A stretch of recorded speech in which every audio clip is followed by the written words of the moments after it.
കേന്ദ്ര സർക്കാർ ഒരുപാട് ക്ഷേമ പ്രവർത്തനങ്ങൾ ജനങ്ങൾക്കായിട്ടുണ്ട്. പക്ഷെ നമ്മളിത് പലതും അത് ഉപയോഗിക്കാൻ നമുക്ക് സാധിക്കുന്നില്ല. പക്ഷെ നമ്മൾ അറിയുന്നില്ല.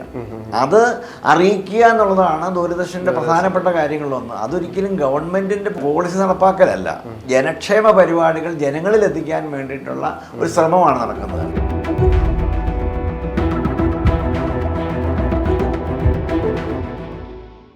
നമസ്കാരം, BM TV സ്വാഗതം. ഇന്ന് നമ്മോടൊപ്പമുള്ളത് ശ്രീ ടോമി മാങ്കൂട്ടമാണ്. കോട്ടയത്തെ ദൂരദർശൻ്റെ മുഖം. നീണ്ട 25 വർഷക്കാലം ദൂരദർശൻ്റെ പ്രതിനിധിയായി നമ്മോടൊപ്പം ഉണ്ടായിരുന്ന ശ്രീ ടോമി മാങ്കൂട്ടം. നമസ്കാരം സർ. നമസ്കാരം. നമസ്കാരം. ഏതാണ്ട് 1989 എൻ്റെ ജന്മവർഷം എന്ന് വേണേൽ പറയാം. അത്രയും വർഷം മുൻപ് താങ്കൾ ഈ മാധ്യമ പ്രവർത്തന രംഗത്തേക്ക് വന്നതാണ്. എങ്ങനെയായിരുന്നു ആ തുടക്കം? ഞാൻ മാധ്യമപ്രവർത്തന രംഗത്തേക്ക് വന്നത് വലിയ ജേർണലിസമോ അങ്ങനെയൊന്നും പഠിച്ചല്ല അന്ന് വന്നത്. അന്ന് എനിക്ക് അത്യാവശ്യം കുറച്ച് സംഘടനാ പ്രവർത്തനം പരിചയമുണ്ടായിരുന്നു. അപ്പം പാലായിലെ ഒട്ടേറെ പ്രമുഖ വ്യക്തികളുമൊക്കെ ആയിട്ട് അന്നൊരു വ്യക്തിബന്ധമുണ്ട്. അങ്ങനെ വന്നപ്പോൾ സ്വാഭാവികമായിട്ടും അത്യാവശ്യം വന്ന് അന്ന് റബ്ബറിന് വലിയൊരു വിലത്തകർച്ച ഉണ്ടായി. അപ്പോൾ അങ്ങനെ വന്നപ്പോൾ റബ്ബറിന് വില എങ്ങനെ കൂട്ടാം, റബ്ബർ കർഷകരോടൊപ്പം എങ്ങനെ നിന്ന് അവരെ ഞാനും ഒരു റബ്ബർ കർഷകനാണ്, അപ്പോൾ എങ്ങനെ അത് റബ്ബറിൻ്റെ തകർച്ചയ്ക്ക് എന്തെങ്കിലും ഒരു പരിഹാരം ഉണ്ടാക്കാമോ എന്നുള്ള ഒരു ഇതിനുമായിട്ട് പാലായുമായിട്ട് ബന്ധപ്പെട്ട് ഒരു റബ്ബർ കർഷക സംഘടന ഉണ്ടാക്കുകയും ചെയ്തു. അങ്ങനെ റബ്ബർ കർഷക സംഘടന ഉണ്ടാക്കാൻ ആലോചിച്ചു. അപ്പോൾ ആലോചിച്ചപ്പോൾ പാലായിലെ അന്നത്തെ നല്ല പ്രമുഖ വ്യക്തികൾ, പ്രധാനമായിട്ട് നമ്മുടെ കൊട്ടുകാപ്പള്ളിയിൽ ജോസഫ് തോമസ് കൊട്ടുകാപ്പള്ളി, അദ്ദേഹം പാലാ മുനിസിപ്പൽ ചെയർമാനായിരുന്നു. പാലായിലെ എല്ലാ കാര്യങ്ങളിലെയും ഒന്നാമൻ അദ്ദേഹമായിരുന്നു. അദ്ദേഹത്തെ അവിടെ ചെന്ന് സംസാരിച്ചു. അപ്പം അദ്ദേഹം വളരെ താല്പര്യം പ്രകടിപ്പിച്ചു. അപ്പോൾ അദ്ദേഹത്തെ പ്രസിഡൻ്റാക്കി ഒരു സംഘടന ഞങ്ങൾ രൂപീകരിക്കുകയാണ്. അപ്പം തോമസ് ജോസഫ് കൊട്ടുകാപ്പള്ളി പ്രസിഡന്റ്, ജെയിംസ് ചെറിയാൻ മരുതൂക്കുന്നൻ, അദ്ദേഹം ലയൺസത്തിലൂടെയൊക്കെ ഒരുപാട് വളരെ പ്രശസ്തനായ ഒരാളാണ്. ജെയിംസ് ചെറിയാൻ മരുതൂക്കുന്നൻ വൈസ് പ്രസിഡന്റ്, നമ്മുടെ വൈസ് ചാൻസലറൊക്കെ ആയിരുന്ന doctor Cyriac Thomas general secretary, ഞാൻ ആക്ടിംഗ് സെക്രട്ടറി, മറ്റത്തിൽ വക്കഞ്ചേട്ടൻ ട്രഷറർ.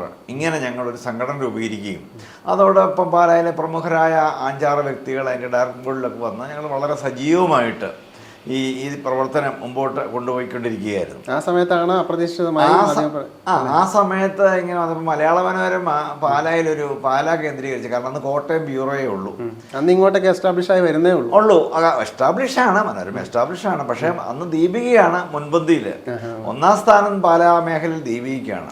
അപ്പം മനോരമ ഇങ്ങനെ പാലാ മേഖലയിൽ അത്യാവശ്യം ആളുകൾ അറിയുകയും പ്രവർത്തിക്കാൻ അതൊക്കെ ഉള്ള ഒരാളെ തപ്പിക്കൊണ്ടിരിക്കുകയായിരുന്നു. അന്ന് ജേർണലിസം ഡിഗ്രിയേക്കാൾ ഉപരി ഈ ആളുകളുമായിട്ടുള്ള ബന്ധങ്ങളായിരുന്നു. ആയിരിക്കാം തീർച്ചയായിട്ടും. അപ്പോൾ അങ്ങനെ പലരോട് തപ്പിയപ്പോൾ ഈ അപ്പൻചേട്ടനും Mathew sir, KM Mathew sir, മാത്തുക്കുട്ടിച്ചായൻ എന്ന് വിളിക്കുന്ന മാത്തുക്കുട്ടിച്ചായൻ അന്ന് ചീഫ് എഡിറ്റർ, അദ്ദേഹവുമായിട്ട് നല്ല അടുപ്പമാണ്. ഇടയ്ക്ക് പാലായിൽ വരികയും കൊട്ടുകപ്പള്ളി വരികയും അപ്പൻചേട്ടൻ അവിടെ പോവുകയൊക്കെ ചെയ്ത് വളരെ നല്ല ബന്ധമാണ്. അങ്ങനെ വന്നപ്പോൾ അപ്പൻചേട്ടനോ പലരോട് ആലോചിച്ച് കാണും. ഏതായാലും അവരാലോചിച്ചു, എന്നെ വിളിച്ചു. ലാൻഡ് ഫോൺ പോലും ഇല്ല അത്രയും ഉള്ളൊരു കാലഘട്ടത്തിൽ, കഷ്ടിയൊരു ഫോണേ ഉള്ളൂ. വിളിച്ച് എന്നോട് സംസാരിച്ചപ്പോൾ എനിക്കത് വലിയൊരു ഇൻട്രസ്റ്റ് അങ്ങനെ തോന്നിയില്ല. കാരണം എനിക്ക് മാധ്യമപ്രവർത്തനത്തെക്കുറിച്ചൊന്നും അതല്ല നമ്മുടെ ഒരു ലൈന്. അങ്ങനെ വന്നപ്പം ഏതായാലും ഒരു ദിവസം കോട്ടയത്തുനിന്ന് മലയാള മനോരമയുടെ ന്യൂസ് എഡിറ്റർ ബേബി ജോൺ സാറും അവിടുത്തെ ഏറ്റവും ഉയർന്ന ഉദ്യോഗസ്ഥൻ രാജൻ മാത്യു സാർ, PNA മാനേജര, ഇവർ രണ്ടുപേരും കൂടെ എൻ്റെ വീട്ടിൽ വന്നു ഇങ്ങനെ പറയുകയാണ്, ഇങ്ങനെ മനോരമയുടെ പാലാ പ്രതിനിധി ആവണം. അപ്പോൾ ഞാൻ പറഞ്ഞു, എനിക്ക് മുൻകാല പരിചയമൊന്നും ജോബ് പോസ്റ്റ് ഇടുന്ന പരിപാടിയൊന്നും ഇല്ലായിരുന്നു. ഇപ്പൊ വേക്കൻസി അങ്ങനെയൊക്കെ അതേക്കുറിച്ചൊന്നും എനിക്ക് അറിയില്ല. അതൊക്കെ അന്വേഷിച്ചിട്ട് ആളുകൾ അവർക്ക് പറ്റിയ ആളെ കിട്ടാത്തതുകൊണ്ടാണോ ആയിരിക്കാം ചിലപ്പം. ഏതായാലും ഇവിടെ ഒരു നെഗറ്റീവ് ഒന്നും അധികം ഇല്ലാത്ത, പേരുദോഷം ഇല്ലാത്ത ഒരാൾ വേണം, പിന്നെ അവരെ വിൽക്കാത്ത ഒരാൾ, അതൊക്കെ അവർ എപ്പോഴും പ്രതീക്ഷിക്കുന്നു. പിന്നെ അത്യാവശ്യം ആളുകളോട് നന്നായിട്ട് പെരുമാറണം. അങ്ങനെ അപ്പോൾ അവർ വീട്ടിൽ വന്ന് എന്നോട് ഇങ്ങനെയുള്ള കാര്യങ്ങളാണ് പറയുന്നത്. ഞങ്ങൾക്ക് അങ്ങനെ അന്വേഷിച്ചപ്പോൾ കുഴപ്പമില്ലെന്ന് തോന്നി. അപ്പം ഞങ്ങളുടെ പ്രതിനിധിയായിട്ട് പാലായിൽ അപ്പോൾ വരുമ്പോൾ പാലാ ബ്യൂറോ തുടങ്ങുന്നുണ്ട്. അപ്പോൾ അതുവരെ വീട്ടിൽ നിന്ന് ചെയ്താൽ മതി, വാർത്തകളൊക്കെ വീട്ടിൽ കിട്ടും എന്ന് പറഞ്ഞ് അങ്ങനെ ആരംഭിക്കുക. ഒരു സുപ്രഭാതത്തിൽ അതങ്ങ് പണി ആരംഭിച്ചു. അപ്പം ഞാനിങ്ങനെ എഴുതി നോക്കിയപ്പോൾ അത്യാവശ്യം എഴുതാൻ ഉള്ളതുണ്ട്. പിന്നെ ആ പണി അങ്ങ് തുടർന്ന് കഴിഞ്ഞപ്പോഴത്തേനും അത്യാവശ്യമുള്ള എഴുത്ത് വാർത്തകൾ എങ്ങനെയാണെന്നുള്ള രൂപീകരണം അതേക്കുറിച്ചൊക്കെ മനോരമയിൽ നിന്ന് ക്ലാസ് ഉണ്ടായിരുന്നു.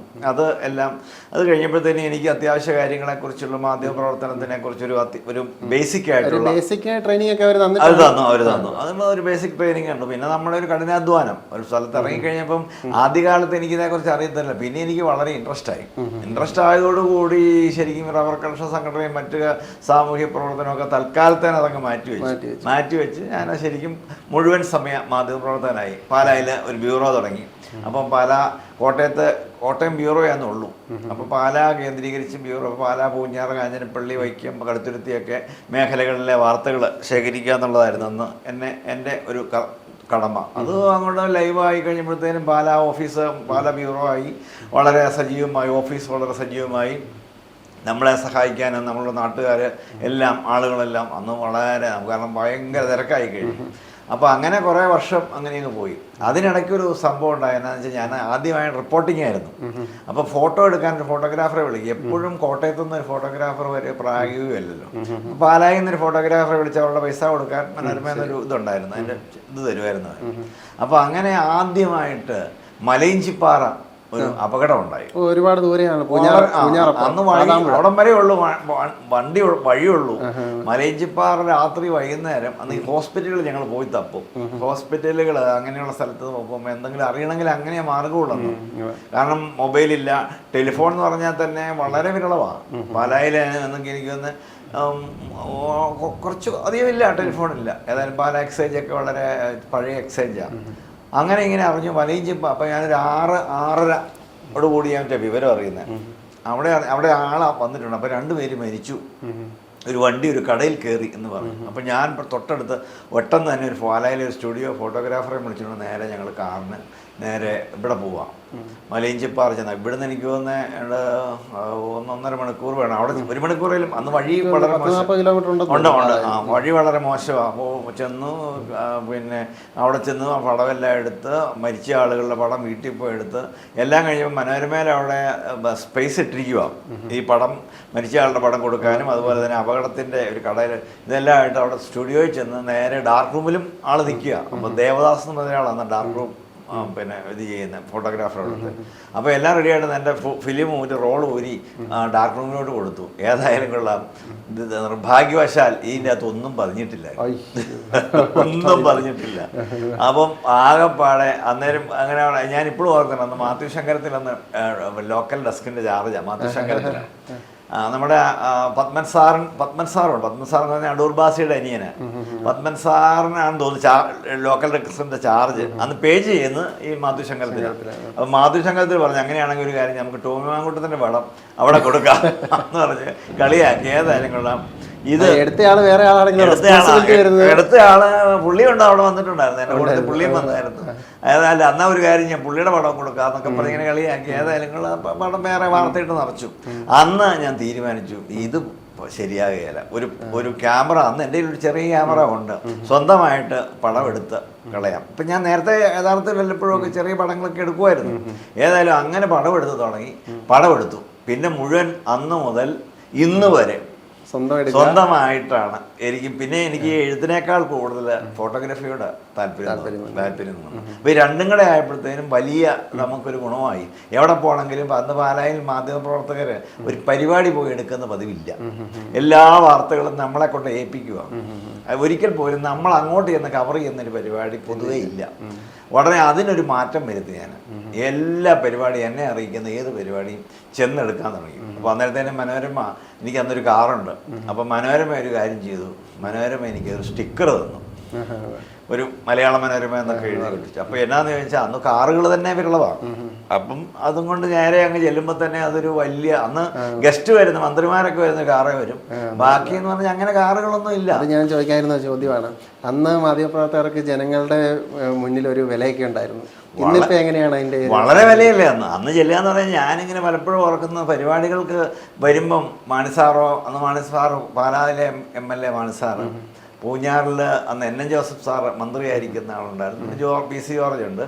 ഇങ്ങനെ ഇപ്പം ഇവിടെ അടുത്തുള്ള പ്രധാനപ്പെട്ട ആളുകൾ, കാഞ്ഞിരപ്പള്ളിയിലാണ് ജോർജ് എ. മാത്യു ഒരു പ്രമുഖനായ വ്യക്തി. ഈ പിന്നെ വൈക്കത്താണെങ്കിൽ PS ശ്രീനിവാസൻ എന്ന് പറഞ്ഞ CPIയുടെ ഒരു ആളാണ്. പിന്നെ അങ്ങനെ പ്രധാനപ്പെട്ട ആളുകളുണ്ട് ഒരുപാട് പേര് ഇവിടെ. അപ്പോൾ ഇവരൊക്കെ പിന്നെ പുറത്തുനിന്ന് മന്ത്രിമാരൊക്കെ വരുമ്പോഴത്തേനും ഈ പരിപാടികൾ വരുമ്പോഴത്തേനും ഇവർ ചോദിക്കും. അപ്പോൾ ഫോട്ടോഗ്രാഫേഴ്സൊന്നും സാധാരണ ഇത് പടം അങ്ങനെ എടുക്കുന്ന പതിവില്ല. അപ്പം ഈ വരുമ്പം ഈ പടവും കൂടെ എടുക്കുന്നതുകൊണ്ട് എനിക്ക് ഇരട്ടി ആളുകൾ എന്നെ കൂടുതൽ ശ്രദ്ധിക്കാൻ തുടങ്ങി. അപ്പോൾ ഞാൻ വരുമ്പോൾ ഞാൻ ചെല്ലുവോ, ഇപ്പോൾ എല്ലാ പരിപാടിക്കും എന്നെ വന്ന് വിളിക്കും, വരാൻ പറ്റുമോ എന്ന് ചോദിക്കും. അപ്പം വരുമ്പോൾ ആളുകൾ ചോദിക്കും, വണ്ടി വേണേ വിട്ട് തരാം, ഡീസൽ വേണേ. ഞാൻ പറയും ഇതൊന്നും വേണ്ട, അതെനിക്ക് കമ്പനി തരും. ഒരു പൈസ പോലും ആരോടും അന്നും ഇന്നും നമ്മൾ വാങ്ങിച്ചിട്ടില്ല.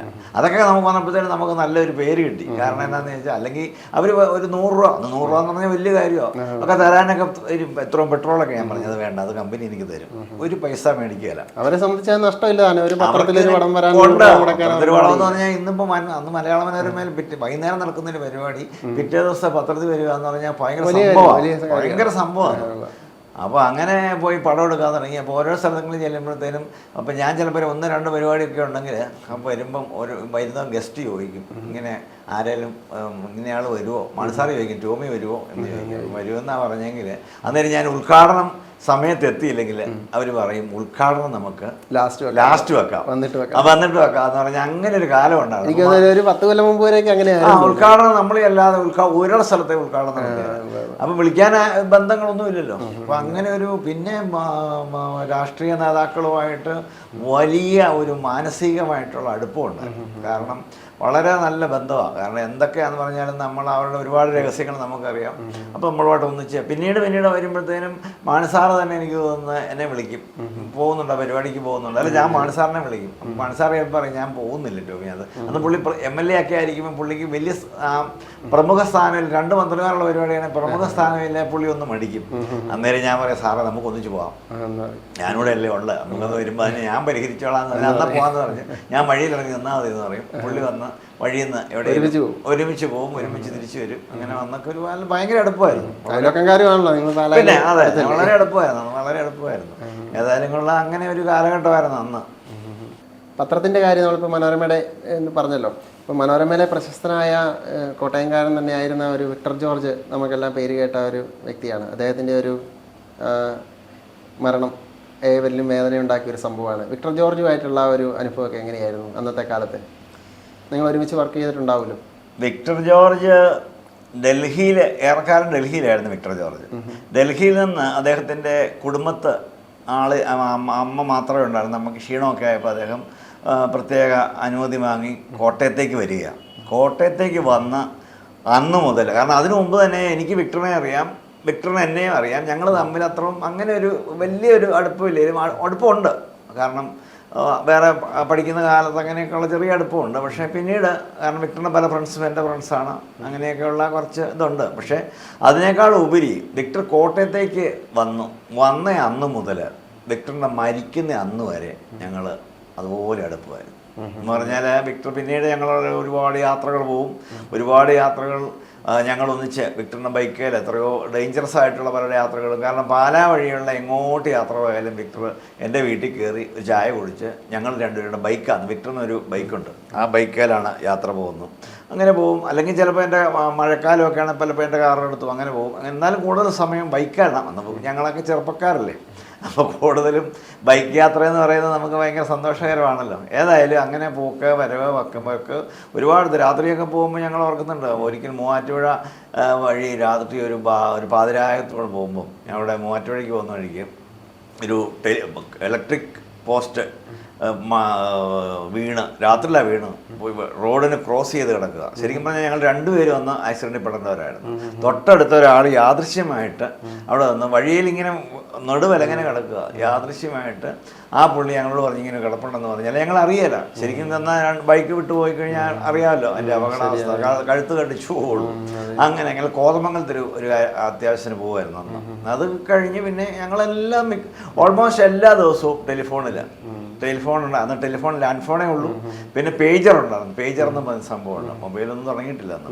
അങ്ങനെ പേജറിൽ അങ്ങനെ ബന്ധപ്പെട്ട എല്ലാ ദിവസവും വിളിക്കും. രാവിലെ ഒന്ന് വിളിക്കും. അത് കഴിഞ്ഞിങ്ങനെ വന്നപ്പം പിന്നെ ഒരുപാട് കാര്യങ്ങളാണ് വിക്ടറിനെ കുറിച്ച് പറഞ്ഞാൽ. ഏതായാലും അവസാനത്തെ ദിവസം വിക്ടറിൻ്റെ ഒരു ഒരു ഒരു ഫോട്ടോ ഫീച്ചർ പുള്ളി ചെയ്യുന്നുണ്ടായിരുന്നു മഴയെക്കുറിച്ച്.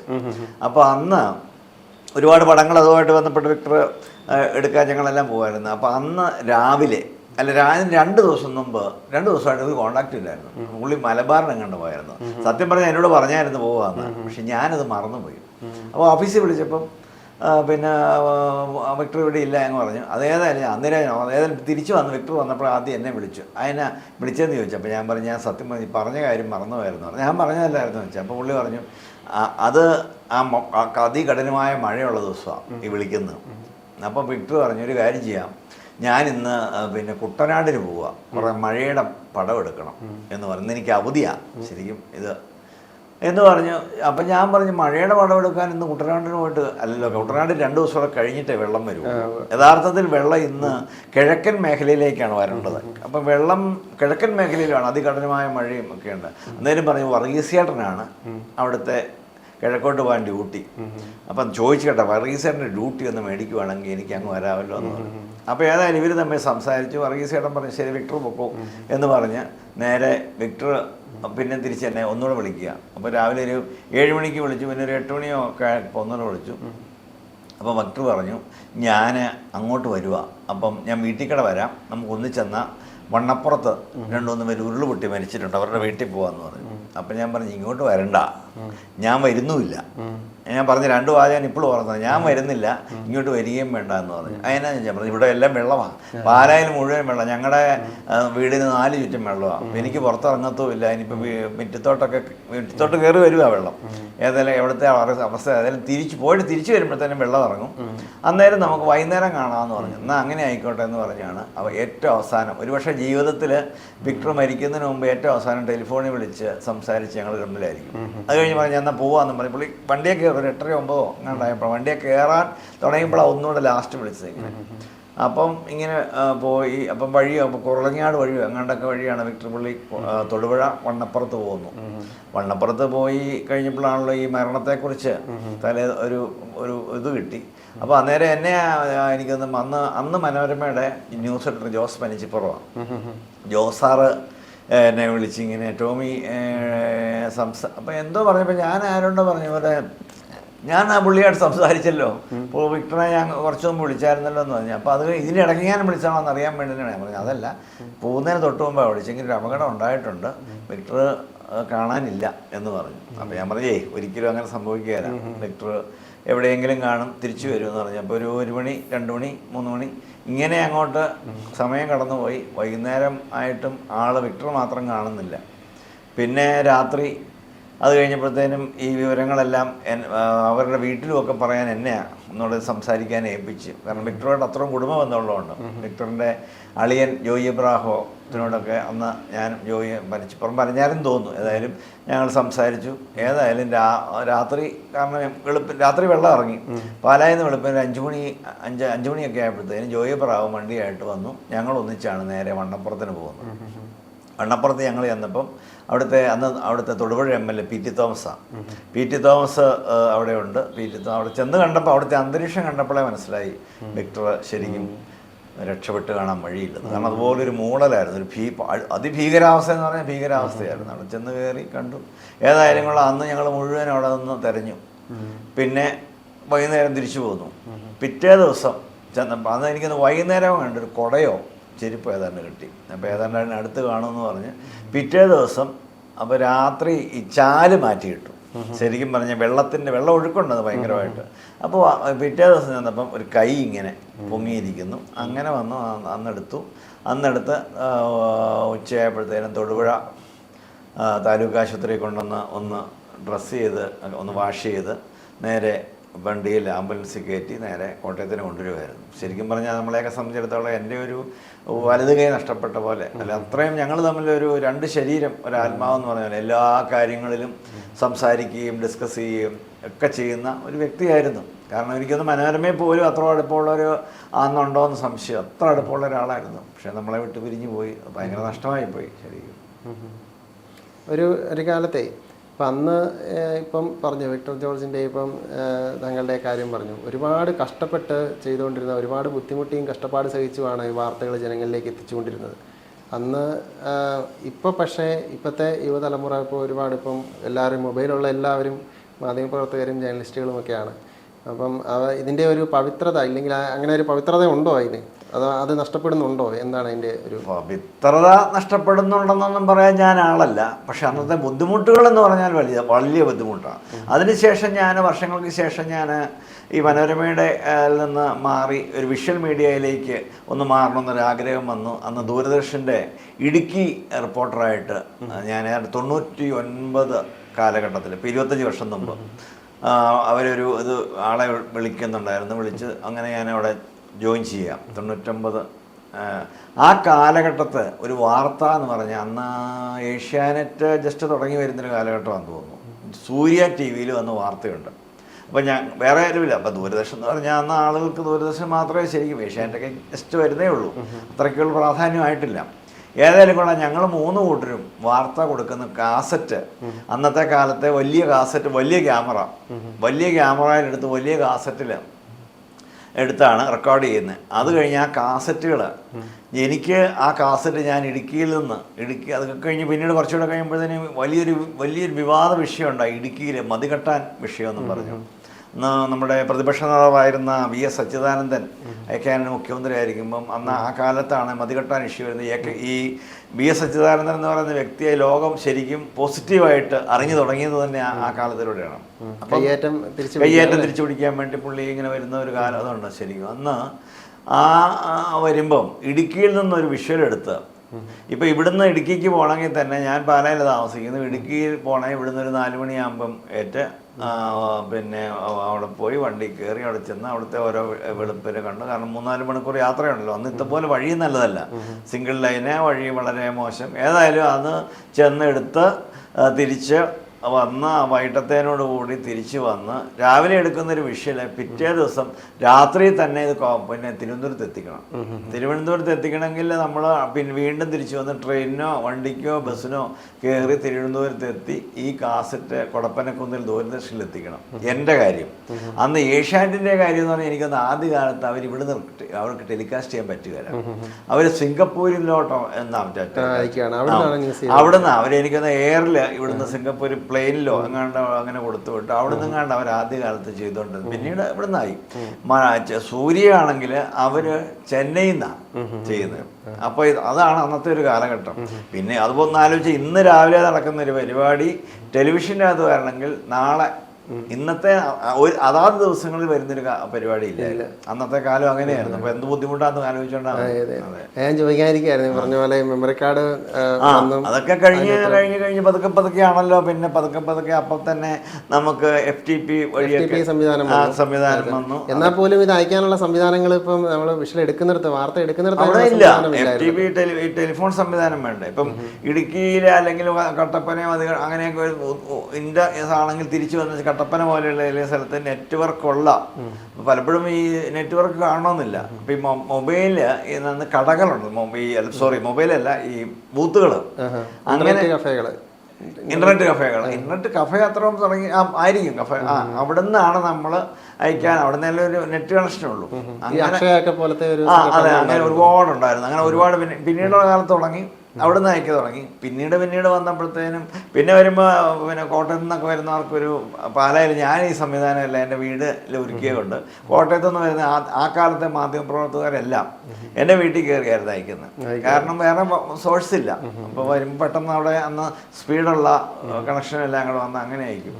അപ്പോൾ FTPയിലോട്ടാണ് അതൊക്കെ പോകുന്നത്. അതെല്ലാം കഴിഞ്ഞാണല്ലോ പിന്നെ ഈ ക്യാമറയുടെ വലിപ്പം കുറഞ്ഞു, ചെറിയ ക്യാമറ ആയി. പിന്നീട് ഇങ്ങോട്ട് കുറച്ചുകൂടെ കൊച്ചി ക്യാമറ ആയി. ഇപ്പോൾ കുറഞ്ഞു വന്ന് എല്ലാവരുടെയെങ്കിലും മൊബൈലായി. അതാണ് ആ മൊബൈലിൽ നിന്നാണല്ലോ ലൈവ് തന്നെ ചെയ്യുന്ന ഒരു പ്രകൃതത്തിലേക്ക് വന്നില്ലേ ശരിക്കും പറഞ്ഞാൽ. ആ കാലം ഒരുപാട് മാറ്റം വന്നു, ഒരുപാട് മാറ്റം തീർച്ചയായിട്ടും. ദൂരദർശൻ്റെ കാര്യം പറഞ്ഞു. ദൂരദർശനിലേക്ക് വന്നു കഴിഞ്ഞപ്പോഴത്തേക്ക് ഇവിടെയൊക്കെ ഭയങ്കരമായിട്ടൊരു ഡിമാൻഡ് മനോരമയെക്കാട്ടിലും കൂടുവാണോ ഇത് പറയുവാണെങ്കിൽ ആളുകൾ എങ്ങനെയാണ് അത് സ്വീകരിച്ചത്? ദൂരദർശൻ്റെ ഒരു പ്രതിനിധിയായിട്ട് കോട്ടയത്ത് ഇറങ്ങിയപ്പോൾ? മനോരമയുടെ പ്രതിനിധി എന്ന് പറയുമ്പോൾ ഞാൻ ബേസ് ചെയ്യുന്ന പാല മാത്രമല്ലേ. ആയിരുന്നു. കാരണം പാലായിൽ ബേസ് ചെയ്തു. പിന്നെ പാലായിൽ അത്യാവശ്യം മനോരമയിൽ തന്നെ ഉണ്ടായിരുന്നപ്പം മനോരമ ബാലിയൻ സഖ്യത്തിൻ്റെ ഒരു ചാർജ് ഉണ്ടായിരുന്നു. അപ്പോൾ ഒരുപാട് പരിപാടികൾ അന്ന് നടത്തുമായിരുന്നു. അപ്പോൾ അങ്ങനെ പത്രങ്ങളിൽ റെഗുലറായിട്ട് ഞാൻ പാലാ യൂണിയൻ രക്ഷാധികാരിയായിരുന്നു. അപ്പം ഒരുപാട് പിള്ളേർ, നൂറുകണക്കിന് പിള്ളേർ നമ്മുടെ കൂടെ ഉണ്ടായിരുന്നു. ഒരുപാട് യൂണിറ്റുകളുണ്ടായിരുന്നു. അപ്പോൾ ഒത്തിരി പരിപാടി. ഇപ്പോൾ തന്നെ നമ്മൾ ഇവിടെ മലയാള മനോരമ ഏറ്റെടുത്ത് നടത്തുന്ന പരിപാടിയാണ് സിവിൽ സർവീസ് മാർഗനിർദ്ദേശ ക്യാമ്പ് എന്ന് പറയുന്നത്. നമ്മളാണ് പാലായിൽ ആദ്യമായിട്ട് ഇങ്ങനെ സംഭവം തുടങ്ങുന്നത്. അന്ന് പാലായിൽ തുടങ്ങുന്നത് പറഞ്ഞാൽ പാലാ ടൗൺ ഹാളിൽ വെച്ചൊരു ഏകദിന സെമിനാറായിരുന്നു. അന്നത്തെ സെമിനാർ ഉദ്ഘാടനം ചെയ്തത് അന്ന് സിവിൽ സർവീസിലോട്ട് എങ്ങനെ കുട്ടികളെ ആകർഷിക്കാമെന്നുള്ളതാണ്. അന്ന് പാലായിൽ ആ പരിപാടി ഉദ്ഘാടനം ചെയ്ത് കേരളത്തിൻ്റെ IG ജോസഫ് തോമസ് ആയിരുന്നു. സമാപന സമ്മേളനത്തിന് P സുബ്രഹ്മണ്യൻ. ക്ലാസ് എടുത്ത ആളുകൾ ഇന്നത്തെ ഇന്നത്തെ ചീഫ് സെക്രട്ടറി V വേണു, ഇന്നത്തെ additional chief secretary Sharada Muraleedharan, തൊട്ട് കഴിഞ്ഞ ചീഫ് സെക്രട്ടറി BP ജോയി, കഴിഞ്ഞ ഇപ്പം അടുത്ത കാലത്ത് റിട്ടയർ ചെയ്ത നമ്മുടെ മരങ്ങാട്ടുപള്ളിക്കാരൻ ജോസ്, അങ്ങനെയുള്ള കുറേയേറെ 10ഓളം IAS IPS വന്ന് ഇവിടെ ക്ലാസ് എടുത്തു. ഭയങ്കര സംഭവമായിരുന്നു. കാരണം എന്താണെന്ന് വെച്ചാൽ അന്നത്തെ ബാലിയൻ സെക്രട്ടറി പിള്ളേർക്ക് അത് കഴിഞ്ഞ് കുറച്ച് കഴിഞ്ഞപ്പോഴത്തേനും മനോരമ തന്നെ ഈ പരിപാടി ഏറ്റെടുത്ത് മനോരമയുടെ ഒരു പരിപാടി അങ്ങനെ മാറുമായിരുന്നു. ഞാൻ മനോരമ എന്നൊക്കെ പോകുന്ന കഴിഞ്ഞ് ഇപ്പോഴും അത് വളരെ സജീവമായിട്ട് പറയുന്നത്. തുടക്കം എന്ന് പറഞ്ഞാൽ ഏതാണ്ട് ഈ 90കൾ ആയിരുന്നു എന്നുള്ളതാണ് സംഭവം. അതാണ് അത് കഴിഞ്ഞാണ് പിന്നെ ഈ ദൂരദർശനിലേക്ക് വരുന്നത്. ദൂരദർശൻ്റെ വേറൊരു ഇതാണല്ലോ സ്വാഭാവികമായിട്ടും. അന്ന് നമുക്ക് ദൂരദർശന് ഒരു ഭയങ്കര ചോദിച്ചല്ലോ, ദൂരദർശൻ്റെ ഈ ഇത് ശരിക്കും പറഞ്ഞാൽ നമ്മൾ മനോരമയെ നിൽക്കുമ്പോൾ ഇവിടെ നമുക്ക് ഭയങ്കര മൈലേജ് ഉണ്ട് ആ കാലത്ത്. പക്ഷേ ദൂരദർശനിൽ നിന്ന് ചിലപ്പോൾ ഒരാൾ വരും, ദൂരദർശനിൽ നിന്ന് യൂണിറ്റ് വരും. ഈ മനോരമയുടെ ചില പരിപാടി ഇവിടുത്തെ പാലായിലെയൊക്കെ വലിയ പ്രധാനപ്പെട്ട ഈ മേഖലയിലെ പരിപാടി നടക്കുമ്പം അവർ എങ്ങനെയാലും ചാക്കിട്ട് പിടിച്ച് അവിടെ പോയി ദൂരദർശനിൽ നിന്ന് യൂണിറ്റ് കൊണ്ടുവരും. ഈ ദൂരദർശനിൽ നിന്ന് യൂണിറ്റ് വന്നാൽ പിന്നെ നമുക്കൊന്നും വലിയ പ്രസക്തിയില്ല. എല്ലാവരും ദൂരദർശൻ, അന്നത്തെ കൗൺസിലർമാരും ചെയർമാനും എല്ലാം ദൂരദർശൻ അവിടുന്ന് വന്നിരിക്കുന്ന ആളുകളുടെ ഈ പിന്നെ ഇതായിട്ട് പിന്നെ അവരെ എങ്ങനെ സന്തോഷിപ്പിക്കാമെന്നുള്ള മട്ടിലോട്ട് അങ്ങനെ പോയി ആ ഒരു ഇത് പോകുന്നത്. അപ്പം എനിക്കൊരു താല്പര്യം തോന്നി, ഇമ്മാരാണല്ലോ നമുക്കൊരു പാര, ഇത് എങ്ങനെയാലും ഇതേക്കുറിച്ചൊന്ന് ചിന്തിക്കണമല്ലോ എന്ന് വിചാരിച്ച് അങ്ങനെയാണ് ദൂരദർശനിലേക്ക് വരാനുണ്ടായ സാഹചര്യം തന്നെ അതാണ് ശരിക്കും പറഞ്ഞാൽ. അങ്ങനെ വന്നു, ഇപ്പോഴും അത് തുടരുന്നു. ആഗ്രഹമായിരുന്നു ഈ പറഞ്ഞ അവരുടെ യൂണിറ്റും വലിയ സംഭവമൊക്കെ. അവരുടെ എന്ന് പറഞ്ഞ ഒരു വലിയ സംഭവമാണ് ദൂരദർശൻ എന്ന് പറയുമ്പോഴത്തേനും. അന്ന് നമ്മുടെ ഈ ചെറിയ പരിപാടിയല്ലോ, 5-8 പേര്. കാരണം റിപ്പോർട്ടർ, ഒരു വണ്ടി. അന്ന് കോട്ടയത്ത് ഇല്ലില്ല, കോട്ടയത്തൊന്നും നേരെ തിരുവനന്തപുരത്തുനിന്നായിരുന്നേ. ജില്ലകളിലൊന്നും അന്ന് ആദ്യകാലത്ത് ജില്ലകളിൽ റിപ്പോർട്ടേഴ്സ് ഇല്ല. അപ്പൊ ആദ്യമായിട്ട് കോട്ടയം ജില്ലയിൽ വരുന്നത് അല്ല, എനിക്ക് മുമ്പുണ്ട്. ഞാനത് കഴിഞ്ഞാണ് ദൂരദർശനം വന്നെങ്കിലും ആദ്യം ഇടുക്കിയിലോട്ടാണ് എനിക്ക് പോസ്റ്റിംഗ്. ഇടുക്കി വന്നു. അത് കഴിഞ്ഞ് ഇടുക്കിയിൽ വന്നപ്പോഴത്തേനും ആദ്യ ഇടക്കാലത്ത് പിന്നെ കോട്ടയത്തു നിന്ന് റിപ്പോർട്ടർമാരില്ലാത്തൊരവസ്ഥ വന്നു. അപ്പോൾ അഡീഷണലായിട്ട് നമ്മൾ കോട്ടയം ചെയ്യും. പിന്നെ പത്തനംതിട്ട എന്ന റിപ്പോർട്ടർ ഇല്ല, പത്തനംതിട്ട പോവും. ശബരിമലയാണെങ്കിലും എനിക്ക് തോന്നുന്നത് എത്രയോ തവണ ശബരിമല പോയിട്ടുണ്ട്. പിന്നെ ആലപ്പുഴ പലപ്പോഴും റിപ്പോർട്ട് ചെയ്യാൻ പോകും. അപ്പോൾ പിന്നീട് വന്നപ്പോഴത്തേനും ഈ മേഖലയിലൊക്കെ അന്ന് പലപ്പോഴും ഒന്നെങ്കിൽ തിരുവനന്തപുരത്ത് നിന്ന് വന്ന് റിപ്പോർട്ട് ചെയ്യുമായിരുന്നു, അല്ലെങ്കിൽ എറണാകുളത്ത് നിന്നായിരുന്നു വരുന്നത് ഈ ആലപ്പുഴയൊക്കെ. അപ്പോൾ ഞാനിവിടെ വന്നതിന് ശേഷം ഞാൻ ശരിക്കും പറഞ്ഞ ഇത്രയും ജില്ലകളിലെ പ്രധാനപ്പെട്ട എല്ലാ പരിപാടിയും ഒരു കാലത്ത് പോയി എടുക്കുന്നൊരു കാലം ഉണ്ടായിരുന്നു. അതുകൊണ്ട് തന്നെ നമുക്ക് ഒരുപാട് വൈഡായിട്ടുള്ള കോണ്ടാക്ട്സ് കിട്ടി. അവിടുത്തെ എല്ലാം പിന്നെ പൊളിറ്റീഷ്യൻസും അതുപോലെയുള്ള സാമൂഹ്യ പ്രവർത്തകരും ഒക്കെ ആയിട്ട് നമുക്ക് നല്ല അടുപ്പം വന്നു. ഒരു പോസിറ്റീവായിട്ടൊരു അടുപ്പം ഉണ്ടല്ലോ ശരിക്കും പറഞ്ഞാൽ.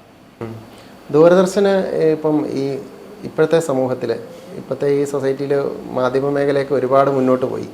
ദൂരദർശൻ ഇപ്പം ആളുകൾ കാണുന്നുണ്ടോ ശരിക്കും പറഞ്ഞു? പലരും ചോദിക്കാറുള്ള ഈ സമൂഹ മാധ്യമങ്ങളിൽ ഞാൻ പലപ്പോഴും ശ്രദ്ധിച്ചിട്ടുണ്ട്. ദൂരദർശനെ ഒരു വില കുറച്ച് കാണുന്ന ഒരു പുതുതലമുറ അങ്ങനെയുണ്ട്. ദൂരദർശൻ്റെ ആ ഒരു പ്രസക്തി ഇപ്പോൾ അത് എങ്ങനെ?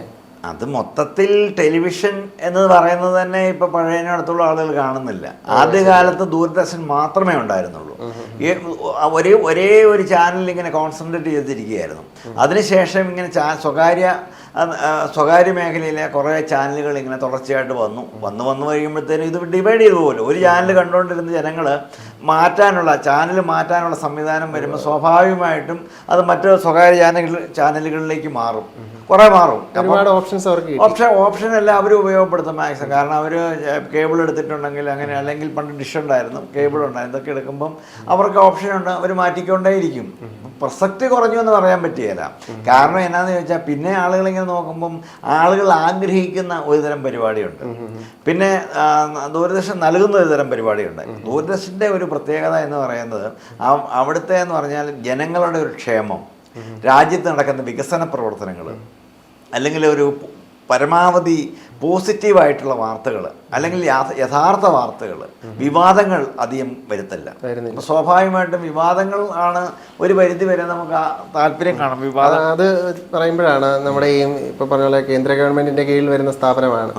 അപ്പം കേന്ദ്ര ഗവൺമെൻറ് വികസന പ്രവർത്തനങ്ങൾ മാത്രം ഇങ്ങനെ വരുന്നത് കൊണ്ടാണോ എന്നറിയില്ല, ജനങ്ങൾ ഈ പറഞ്ഞ പോലെ രാഷ്ട്രീയ അതിപ്രസരം ഇതിനകത്തേക്ക് വരുന്നു എന്നുള്ള, ഇല്ലെങ്കിൽ കേന്ദ്ര ഗവൺമെൻറ് ഇതിൻ്റെ കണ്ടന്റിൽ എഡിറ്റിങ്ങിൽ ഇടപെടുന്നുണ്ടോ, എങ്ങനെയാണ് അതിൻ്റെ ഇടപെടലല്ല. കേന്ദ്ര ഗവൺമെൻറ്റിൻ്റെ നമ്മൾ അറിയേണ്ടതാണ്. ആക്ച്വലി ശരിക്കും പറഞ്ഞാൽ നമുക്ക് ശരിക്കും അറിയാത്തത് കൊണ്ട് ഒരുപാട് നഷ്ടങ്ങൾ വരുന്നുണ്ട്.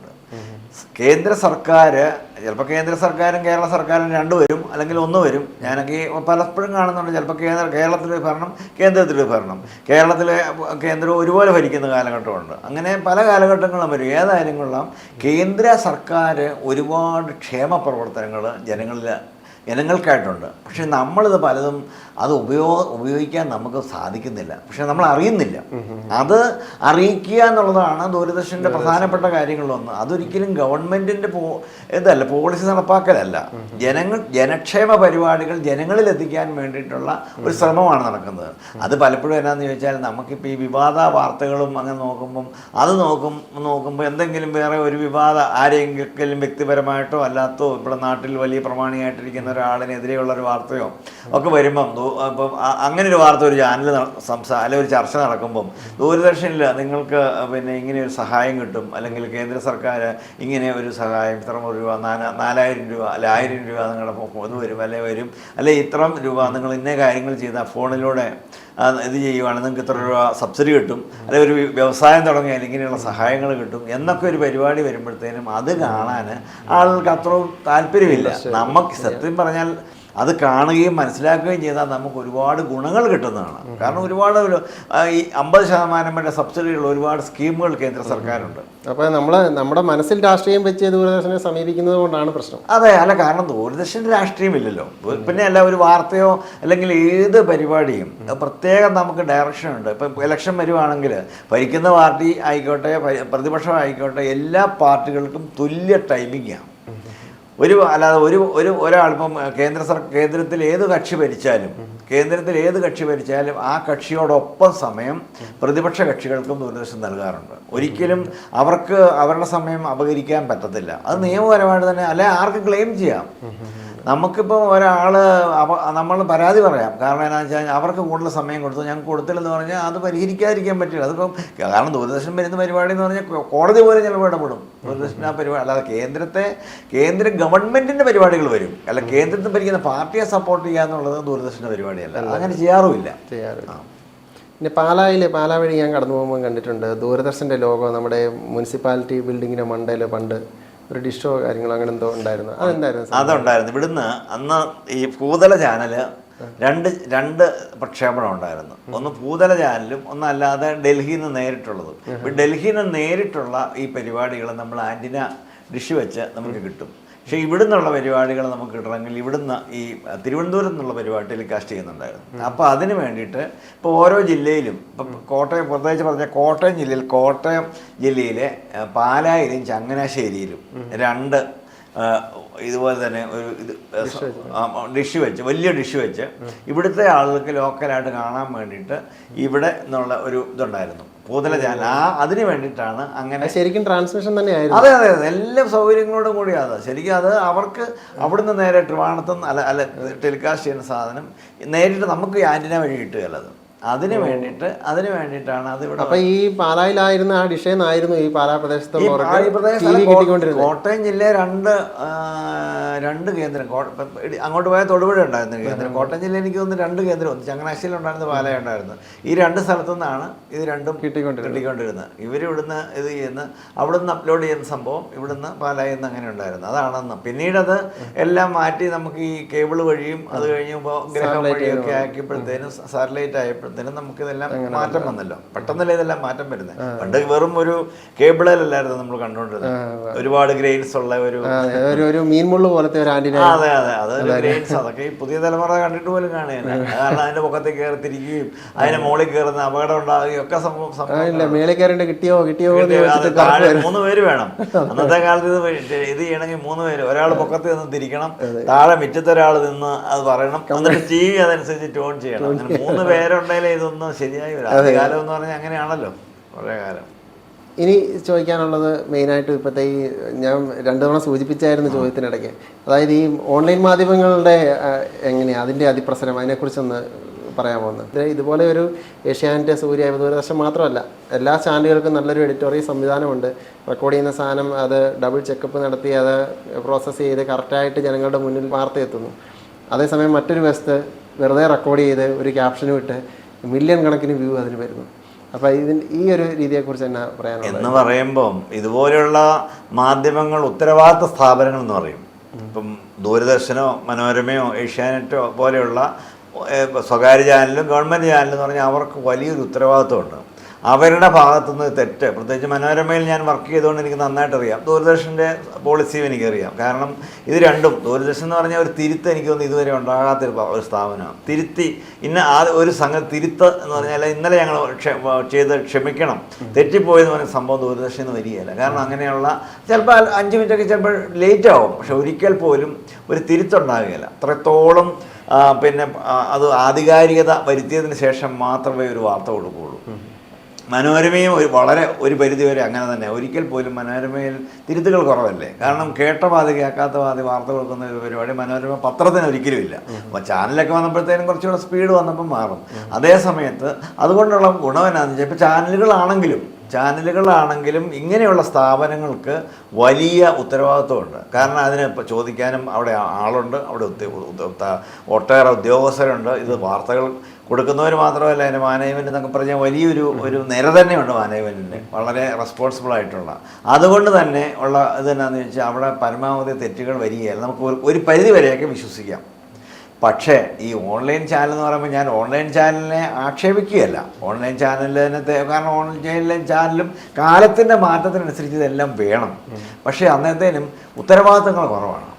പിന്നെ ഒരു വ്യക്തിയെ അല്ലെങ്കിൽ ഒരാൾ വിചാരിച്ചാൽ ഇന്നിപ്പോൾ ഒരു വ്യക്തിയെ വേണമെങ്കിൽ നമുക്ക് എത്രത്തോളം വേണമെങ്കിലും അപകീർത്തിപ്പെടുത്താം. അങ്ങനെ പെടുത്തുന്നുണ്ടോ ഇല്ലയോ എന്നൊന്നും പറയാൻ ഞാനാളല്ല. പക്ഷേ അങ്ങനെ വേണമെങ്കിൽ ആവാം, അവന് ഇഷ്ടമുള്ള തരത്തിൽ. കാരണം പ്രത്യേകിച്ച് നെഗറ്റീവ് വാർത്തകൾ ഒരുപാട് നമുക്ക് പരിചയമല്ല. നമുക്ക് തൊട്ടടുത്തുള്ള മുൻകാല നമ്മുടെ നേതാക്കളുണ്ടല്ലോ, നമ്മുടെ മുൻ മുഖ്യമന്ത്രി ഉമ്മൻചാണ്ടി സാറിനെ പോലെയുള്ള ആളുകൾക്കെതിരെയൊക്കെ വന്ന വാർത്തകൾ പിന്നീടത് കാലം തെളിയിച്ചു അതിനൊന്നും യാതൊരു വാസ്തവമില്ലെന്ന്. പക്ഷേ ആ കാലത്ത് ഒരുപാട് പേര് പിന്നെ തെറ്റിദ്ധരിക്കുകയും ഒരുപാട് വിഷയങ്ങളുണ്ടാകുകയൊക്കെ ചെയ്തു. അപ്പോൾ അതെല്ലാം അതിനകത്ത് ചാനലുകൾക്കും പങ്കുണ്ട്, എല്ലെന്നല്ല ഞാൻ പറഞ്ഞു. പക്ഷേ ഓൺലൈൻ ചാനലുകൾക്ക് അങ്ങനെ വന്നാലും ഒന്നും ആരും ചോദിക്കാനില്ലല്ലോ. കോടതികൾ പോലും എനിക്ക് തോന്നുന്നു അത്രത്തോളം കേസൊക്കെ പോയാലും എത്രത്തോളം ഇതിനൊക്കെ വിലയുണ്ടെന്ന് അറിയത്തില്ല. കാരണം എന്താണെന്ന് ചോദിച്ചാൽ, പക്ഷേ നന്നായിട്ട് നടത്തുന്ന ഓൺലൈൻ ചാനലുകളും ഉണ്ട്. അതും ആവശ്യമല്ലേ. കാരണം ഇന്നിപ്പം ആളുകൾ കൂടുതലും എനിക്ക് തോന്നുന്നു ഇപ്പം TV കാണുന്നതിനേക്കാൾ കൂടുതൽ ആളുകൾ TV വരുന്ന പരിപാടി അത് യൂട്യൂബിലോ ഒക്കെ ഓൺലൈനിൽ ഫോണിലിരുന്ന. കാരണം നമ്മുടെ വീടുകളിലൊക്കെ ചെന്ന് കഴിഞ്ഞാൽ വീടുകളിൽ ഏതായാലും ഒരു TV കാണുള്ളൂ, ഒരു വീട്ടിലൊരു TV. പക്ഷേ ഒരു വീട്ടിലൊരു TV, ഒരു വീട്ടിലൊരു പത്രം, അല്ലെ പല പത്രങ്ങൾ കാണും. പക്ഷേ ഒരു പത്രം, ഒരു മനോരമയാണെങ്കിലും മനോരമ, ദീപിക, അങ്ങനെ ഒരു പത്രമേ ഉള്ളൂ. പക്ഷേ ഫോൺ എന്ന് പറഞ്ഞാൽ അങ്ങനെയല്ലോ, എല്ലാവരുടെയും കയ്യിൽ ഇപ്പോൾ 2 ഫോണെങ്കിലും ഉണ്ട്. അപ്പോൾ സ്വാഭാവികമായിട്ട് ഒരു ഫോൺ വിളിക്കാനും ഒരു ഫോൺ ഇങ്ങനെ കാണാനും. അപ്പോൾ അതിനകത്ത് ഇങ്ങനെ തുടർച്ചയായിട്ട് നമുക്കിഷ്ടമുള്ളത് തിരഞ്ഞെടുക്കാനുള്ള നിരവധി വിഭവങ്ങളുണ്ട്. അത് നെഗറ്റീവായിട്ടും പോസിറ്റീവായിട്ടും. അപ്പോൾ നമ്മൾ ഉത്തരവാദിത്വത്തോടു കൂടി ഓൺലൈൻ ചാനൽ നടത്തുക എന്ന് പറഞ്ഞാൽ ഞാൻ പറയുന്നത് നല്ലതാണ്. കാരണം എന്താണെന്ന് ചോദിച്ചാൽ നമുക്കൊരു ഉത്തരവാദിത്വം ഉണ്ടെങ്കിൽ അത് ആളുകളിൽ വാർത്തകൾ ഏറ്റവും പെട്ടെന്ന് എത്തിക്കാനുള്ള ഒരു മാർഗ്ഗമാണ്. അല്ലെങ്കിൽ എന്നാന്ന് ചോദിച്ചാൽ നമുക്കിപ്പോൾ ഈ പറഞ്ഞ പോലെ ഞാൻ ആദ്യം പറഞ്ഞില്ലേ, അന്ന് തലേ ദിവസം നടക്കുന്ന പരിപാടി പിറ്റേ ദിവസം കൊടുക്കുന്ന ഒരു കാലം ഉണ്ടായിരുന്നു. അതിൽ നിന്ന് മാറി കുറച്ചുകൂടെ ഇപ്പോൾ സ്പീഡായി. ഇതിപ്പോൾ എന്ന് പറഞ്ഞാൽ ഈ ഒരു സാധനവും നമുക്ക് മിസ് ചെയ്യാൻ പറ്റുകയില്ല, ഒരു സാധനം നമുക്ക് ഒളിച്ചു വെക്കാൻ പറ്റുകയില്ല. കാരണം ഞങ്ങളൊക്കെ അന്നത്തെ കാലത്ത് വേണേൽ ഒളിച്ചു വെക്കുന്നൊരു കാലം ഉണ്ടായിരുന്നു. ചിലപ്പോൾ ചെറിയ കാര്യങ്ങൾ, ഒരു കാര്യം അതിങ്ങനെ വന്നപ്പോൾ അത് ഒളിച്ചു വെക്കുന്നത്. അപ്പോൾ അതൊന്നും ഇപ്പോൾ പറ്റുകയില്ല. അപ്പം അതിൻ്റെ അകത്ത് നല്ലതുമാണ് ചള്ളുമാണ്. പക്ഷെ അതൊക്കെ നടത്തുന്ന ആളുകളുടെ ഒരു മനോധർമ്മം. ഇപ്പോഴീ മാധ്യമപ്രവർത്തകർ ഒരുപാടായി. പണ്ട് മാധ്യമപ്രവർത്തകരെന്ന് പറയാൻ ഇപ്പോൾ കോട്ടയം ജില്ലയിലെ വിരലിലെണ്ണാവുന്ന ആളുകളെ ഉണ്ടായിരുന്നുള്ളൂ ഒരു കാലത്ത് പറഞ്ഞു.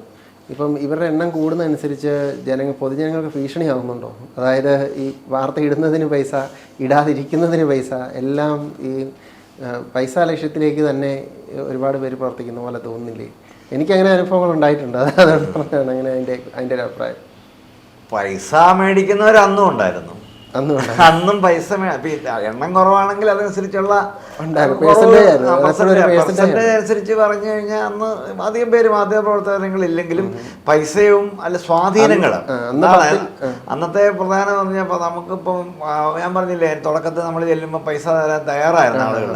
കാരണം നമ്മൾ ചെല്ലുന്നതിന് നമ്മുടെ ബുദ്ധിമുട്ടുകളും വണ്ടിക്കൂലിയും ഇതൊക്കെ വന്നപ്പോഴത്തേനും പൈസ തരാൻ തയ്യാറാണ്. പക്ഷെ നമ്മൾ ആ ഒരു കാലം മാറ്റം വരുത്തണമല്ലോ എന്ന് വിചാരിച്ച് ഞങ്ങളെപ്പോലുള്ള കുറേ പേരെങ്കിലും അങ്ങനത്തെ പരിപാടികളൊന്നും ഒരിക്കലും വരാത്ത ധാരാളം പേരുണ്ട്. എന്നാലും ഒറ്റപ്പെട്ട സംഭവങ്ങൾ അന്നും ഉണ്ടായിരുന്നു. പൈസ മേടിക്കുകയും വണ്ടിക്കൂലി മേടിക്കുകയും ഒക്കെ ചെയ്യുന്നവരും, അതൊക്കെ ചില പ്രത്യേക സാഹചര്യങ്ങൾ കൊണ്ടായിരിക്കാം കേട്ടോ, അത് നമുക്ക് പറയാൻ പറ്റുകയില്ല, അന്നുണ്ടായിരുന്നു. പക്ഷേ ഇന്ന് ഈ ഓൺലൈനും മറ്റ് ലോക്കലും എല്ലാം കൂടെ വരുമ്പോഴത്തേനും എണ്ണം മാധ്യമപ്രവർത്തകരുടെ കൂടുമ്പം അതനുസരിച്ച് നല്ല നാണയങ്ങൾ കൂടുമ്പം കള്ള നാണയങ്ങളും അതിനകത്ത് വരാറുണ്ട്. അതാണ് അതിനകത്തെ കാര്യം. അപ്പം അന്നത്തെ അവസ്ഥ ഒറ്റപ്പെട്ട കാരണം ഈ മേഖലയിൽ നമ്മൾ എടുത്തു നോക്കിയാൽ ഒരു 30 വർഷം നമ്മൾ മാധ്യമപ്രവർത്തകരുടെ എണ്ണം നോക്കിയാൽ വളരെ നമുക്ക് എണ്ണി നോക്കിയാൽ കാണാൻ ഇല്ല, ചുരുക്കം പേരേ ഉള്ളൂ. ജീവിച്ചിരിക്കുന്നത് തന്നെ ചുരുക്കം പേരായിരിക്കും അന്നത്തെ കാലത്തുള്ളവർ. അപ്പോൾ പിന്നെ അന്നത്തെ ഉണ്ടായിരുന്നവർ പലരും ഇന്നില്ലല്ലോ. ഇത്രയും കാലഘട്ടമായിട്ട് ഞങ്ങളെപ്പോലുള്ള ചുരുക്കം പേരേ ഉള്ളൂ തുടർച്ചയായിട്ട് വരുന്നുള്ളൂ. ബാക്കി ചുരുക്കം പേര് ഇപ്പം പുതിയ ആളുകളിലെ കൂടുതലും ഒരു 10 വർഷത്തിനുള്ളിൽ വന്നവരാണ് ഇപ്പോഴത്തെ മാധ്യമപ്രവർത്തകരുടെ ഓൾമോസ്റ്റ് എല്ലാവരും തന്നെ. 10 അല്ലെ 15 വർഷം പരമാവധി കാണുമായിരിക്കും. 15 വർഷമുള്ള ഒരു വലിയ സീനിയറായിട്ട് വർക്ക് ചെയ്യുന്നവരാണ് ബഹുഭൂരിപക്ഷവും. അപ്പോൾ അതിൻ്റെ അകത്ത് എണ്ണം കൂടുന്നതനുസരിച്ച് അപ്പോൾ നല്ല നാണയങ്ങൾ വരുമ്പോൾ കള നാണയങ്ങളും വരും. എല്ലായിടത്തും ഉണ്ടല്ലോ, നല്ലതും ചള്ളും വരുമല്ലോ. അപ്പോൾ സ്വാഭാവികമായിട്ടും ഇത്തരം കാര്യങ്ങളിലൂടെ എങ്ങനെ ഒരു ബിസിനസ് അങ്ങനെ ഒരു പ്രശ്നം കൊണ്ട് പൊതുസമൂഹത്തിൽ നിന്നെങ്കിലും ഈ പറഞ്ഞ പോലെ കുറച്ച് വില കുറഞ്ഞിട്ടുണ്ടെന്നുള്ള സത്യം. കാരണം പണ്ടത്തെ മാധ്യമപ്രവർത്തകർക്ക് കിട്ടുന്ന ഒരു ഒരു ഒരു വ്യക്തിബന്ധങ്ങളോ സൗഹൃദങ്ങളോ ഇന്ന് ഇല്ല. അതേ കണ്ണിലൂടെ നമ്മളെയും ഒരുപക്ഷെ കാണും. അന്നൊക്കെ ആന്ന് പറഞ്ഞാൽ എനിക്ക് ഓർമ്മയുണ്ട്, പാലാ വഴി കടന്നു പോകുന്ന ബഹുഭൂരിപക്ഷം രാഷ്ട്രീയ നേതാക്കളോ മന്ത്രിമാരോ അങ്ങനെയുള്ള ആളുകളോ ഞങ്ങളെപ്പോലുള്ള ആളുകളെ അന്വേഷിക്കുകയും, പ്രത്യേകിച്ച് എൻ്റെ വീട് പാലാ ടൗണിലായതുകൊണ്ട് ഒരുപാട് ആളുകൾ വീട്ടിൽ വരികയും സൗഹൃദം പങ്കിടുകയൊക്കെ ചെയ്യുമായിരുന്നു. സ്വാഭാവികമായിട്ടും ഒമ്പത് പേര് അന്നത്തെ കാലത്തുണ്ട് വളരെ. പിന്നെ അല്ലെങ്കിൽ പോലും അവർ നമ്മളോട് വ്യക്തിബന്ധം പുലർത്തും. പ്രത്യേകിച്ച് നമ്മുടെ മുൻ മുഖ്യമന്ത്രി കരുണാകരൻ സാറൊക്കെ ഞാൻ ഓർക്കുന്നുണ്ട്. ഒരിക്കലൊരു അദ്ദേഹത്തിൻ്റെ ഒരു വണ്ടി അപകടമായിട്ട് ബന്ധപ്പെട്ട് നമ്മുടെ ഈ റൂട്ടിൽ എടപ്പാടിയിൽ വെച്ചൊരു വണ്ടി അപകടമുണ്ടായി. അദ്ദേഹം വന്ന് ഈരാറ്റുപേട്ടയിൽ പോയി വന്ന വഴിക്കൊരു വണ്ടി അപകടം ഉണ്ടായി. അന്ന് വണ്ടിയിൽ നമ്മുടെ മരിച്ചുപോയ എം എ ജോൺ സാറും രമേശ് ചെന്നിത്തലയും ഉണ്ടായിരുന്നു. അപ്പോൾ ഇവിടെ വരികയും ഞാനും തൊട്ട് പുറകിലത്തെ വണ്ടിയിൽ ഞാനുണ്ടായിരുന്നു. ഞങ്ങളും ഈരാറ്റുപേട്ട കവർ ചെയ്യാൻ പോയതായിരുന്നു. അവിടെ വന്ന് അദ്ദേഹമായിട്ട് സംസാരിച്ച് അദ്ദേഹത്തിന് മറ്റ് ഇതെല്ലാം ചെയ്ത് വണ്ടി പെട്ടെന്ന് തന്നെ കടത്തി പറഞ്ഞ് ഞങ്ങൾ വിട്ട് മറ്റു കാര്യങ്ങളൊക്കെ ചെയ്താൽ ഊതിയതിൻ്റെ പേരിൽ ആ ഒറ്റ കാരണത്തിൻ്റെ പേരിൽ അദ്ദേഹത്തിൻ്റെ മരണം വരെ എന്ന് വേണമെങ്കിലും പറയാം. എന്നോട് അദ്ദേഹം പറഞ്ഞു, തിരുവനന്തപുരത്തൊക്കെ വരാറുണ്ടോ എന്ന് എന്നോട് ചോദിച്ചു. ഞാൻ പറഞ്ഞു വല്ലപ്പോഴും വരാറുണ്ട്, വരുമ്പോൾ അതിലെ വരണമെന്ന് പറഞ്ഞ് ക്ലിഫ് ഹൗസിൽ പോയി. മുഖ്യമന്ത്രി ആയിരുന്നപ്പം ഇടയ്ക്ക് വല്ലപ്പോഴും പോയി കാണുമായിരുന്നു. ആർക്കും അറിയത്തില്ലാത്തൊരു ബന്ധമാണ് ശരിക്കും. അത് കഴിഞ്ഞ് അദ്ദേഹത്തിൻ്റെ മുഖ്യമന്ത്രി സ്ഥാനമൊക്കെ പോയി കഴിഞ്ഞപ്പം ഇടയ്ക്കിടയ്ക്ക് ഞാൻ തിരുവനന്തപുരത്ത്. അപ്പോൾ അത് കഴിയുമ്പോഴത്തെ ആദ്യകാലത്ത് എനിക്ക് തിരുവനന്തപുരത്തിൻ്റെ ആവശ്യങ്ങൾ കുറവായിരുന്നു, മുന്നേറ്റമേലായിരുന്നു. അപ്പം അത് കഴിഞ്ഞ് ഞാൻ ദൂരദർശനിലേക്ക് വന്നു കഴിഞ്ഞപ്പം എല്ലാ ആഴ്ചയും തിരുവനന്തപുരത്തിന് പോകുമായിരുന്നു. അപ്പോൾ സ്വാഭാവികമായിട്ട് വല്ലപ്പോഴും ഒരു മാസത്തിലൊന്നെങ്കിലും അദ്ദേഹത്തെ വീട്ടിൽ പോയി കാണുകയും സൗഹൃദം പങ്കിടുകയും, അതുപോലെ ഒരുപാട് പേരുമായിട്ട് വളരെ വളരെ വളരെ വ്യക്തിബന്ധം ഉണ്ടായിരുന്നു. ഇന്നിപ്പോൾ അതൊക്കെ എന്നാണെന്നറിയാം, ഒരു വിശ്വാസത്തെ ബാധിച്ചിട്ടുണ്ട്. കാരണം അന്നൊക്കെ ഇവരുടേതായ പല കാര്യങ്ങളും നമ്മളറിഞ്ഞാലും അതൊരു ജനങ്ങൾക്ക് അറിയണോ, അല്ലെങ്കിൽ നമ്മളൊരു വ്യക്തിപരമായ ചില കാര്യങ്ങളാണ് നമ്മളത് പുറത്ത് പറയുന്നില്ല. ഇന്നിപ്പോൾ അങ്ങനെയല്ല, ഒരു കാര്യം പോലും ഒളിക്കാൻ പറ്റുന്നില്ല. പിന്നെ ആളുകൾ എപ്പോഴും ഇതിനൊരു മാനുഷികത വശം കുറഞ്ഞോ എന്ന് എനിക്ക് സംശയമുണ്ട്. കാരണം ഉദാഹരണത്തിന് ഒരു അപകടം നടന്നു കഴിഞ്ഞാൽ അവരെ രക്ഷിക്കുന്നതിന് പകരം ആ സാധനം പിന്നെ ഫോണിലെടുത്ത് നമ്മളെല്ലാവരും മാധ്യമപ്രവർത്തകരായുള്ള പ്രശ്നമാണ് അത്. പിന്നെ ഞങ്ങൾക്കൊക്കെ പലപ്പോഴും എടുക്കുമ്പോൾ ഇപ്പോൾ പല ബുദ്ധിമുട്ടുകൾ ഉണ്ടാകാറുണ്ട്.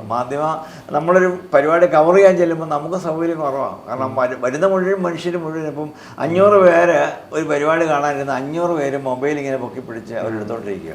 അവർക്ക് എടുത്തിട്ട് അവരുടെ ലക്ഷ്യം ഒരു അപകടം, എനിക്ക് തന്നെ പല അനുഭവമുണ്ട്. ഒരാൾ വണ്ടി ഇടിച്ച് മരിച്ച ഒരു സാധനം, അന്നേരം ഒരാൾ വന്ന് അയാളെ എങ്ങനെയും രക്ഷപ്പെടുത്തി ഒരു വണ്ടി കയറ്റിക്കൊണ്ട് പോകുന്നതിന് പകരം പുള്ളി അതിങ്ങനെ വീഡിയോ ഇതെടുത്തോണ്ടിരിക്കുക. അപ്പം അതൊക്കെ ഒരു മാനുഷികമായിട്ടുള്ള കാരണം. ഇത് വരുമ്പോഴേ നമ്മുടെ ലക്ഷ്യം ഇത് ഏറ്റവും പെട്ടെന്ന് നമ്മുടെ കൂട്ടുകാർക്ക് അയച്ചു കൊടുക്കുക എന്നുള്ളതാണ്. ആ ഒരു ലൈനിലേക്ക് അതാണ് ഈ ഇതിൻ്റെ ഒരു ഏറ്റവും വലിയ ഓൺലൈൻ മാധ്യമ പ്രവർത്തകരല്ല ഇതൊന്നും ചെയ്യുന്നത്, സാധാരണക്കാർ തന്നെയാണ്. പക്ഷെ എല്ലാവരും ഇപ്പം ചോദിച്ചല്ലോ, മുഴുവൻ പേരും മാധ്യമപ്രവർത്തകരായി കഴിയുമ്പോൾ പറ്റുന്ന ഒരു അപകടമായത്.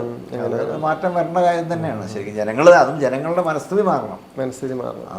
ഇത് ഞാൻ എടുക്കണം, എനിക്കിത് എടുത്തിട്ട് ആവശ്യമില്ല എന്നുള്ള അതായത് ജനങ്ങളിപ്പോൾ എൻ്റെ ജോലിയല്ല ഞാൻ ചെയ്യേണ്ടത്. ഞാൻ ചെയ്യുന്ന ജോലി എൻ്റെ ജോലിയാണ് ചെയ്യുന്നത്. വേറൊരാൾ ചെയ്യുന്ന ജോലി തടസ്സമായി.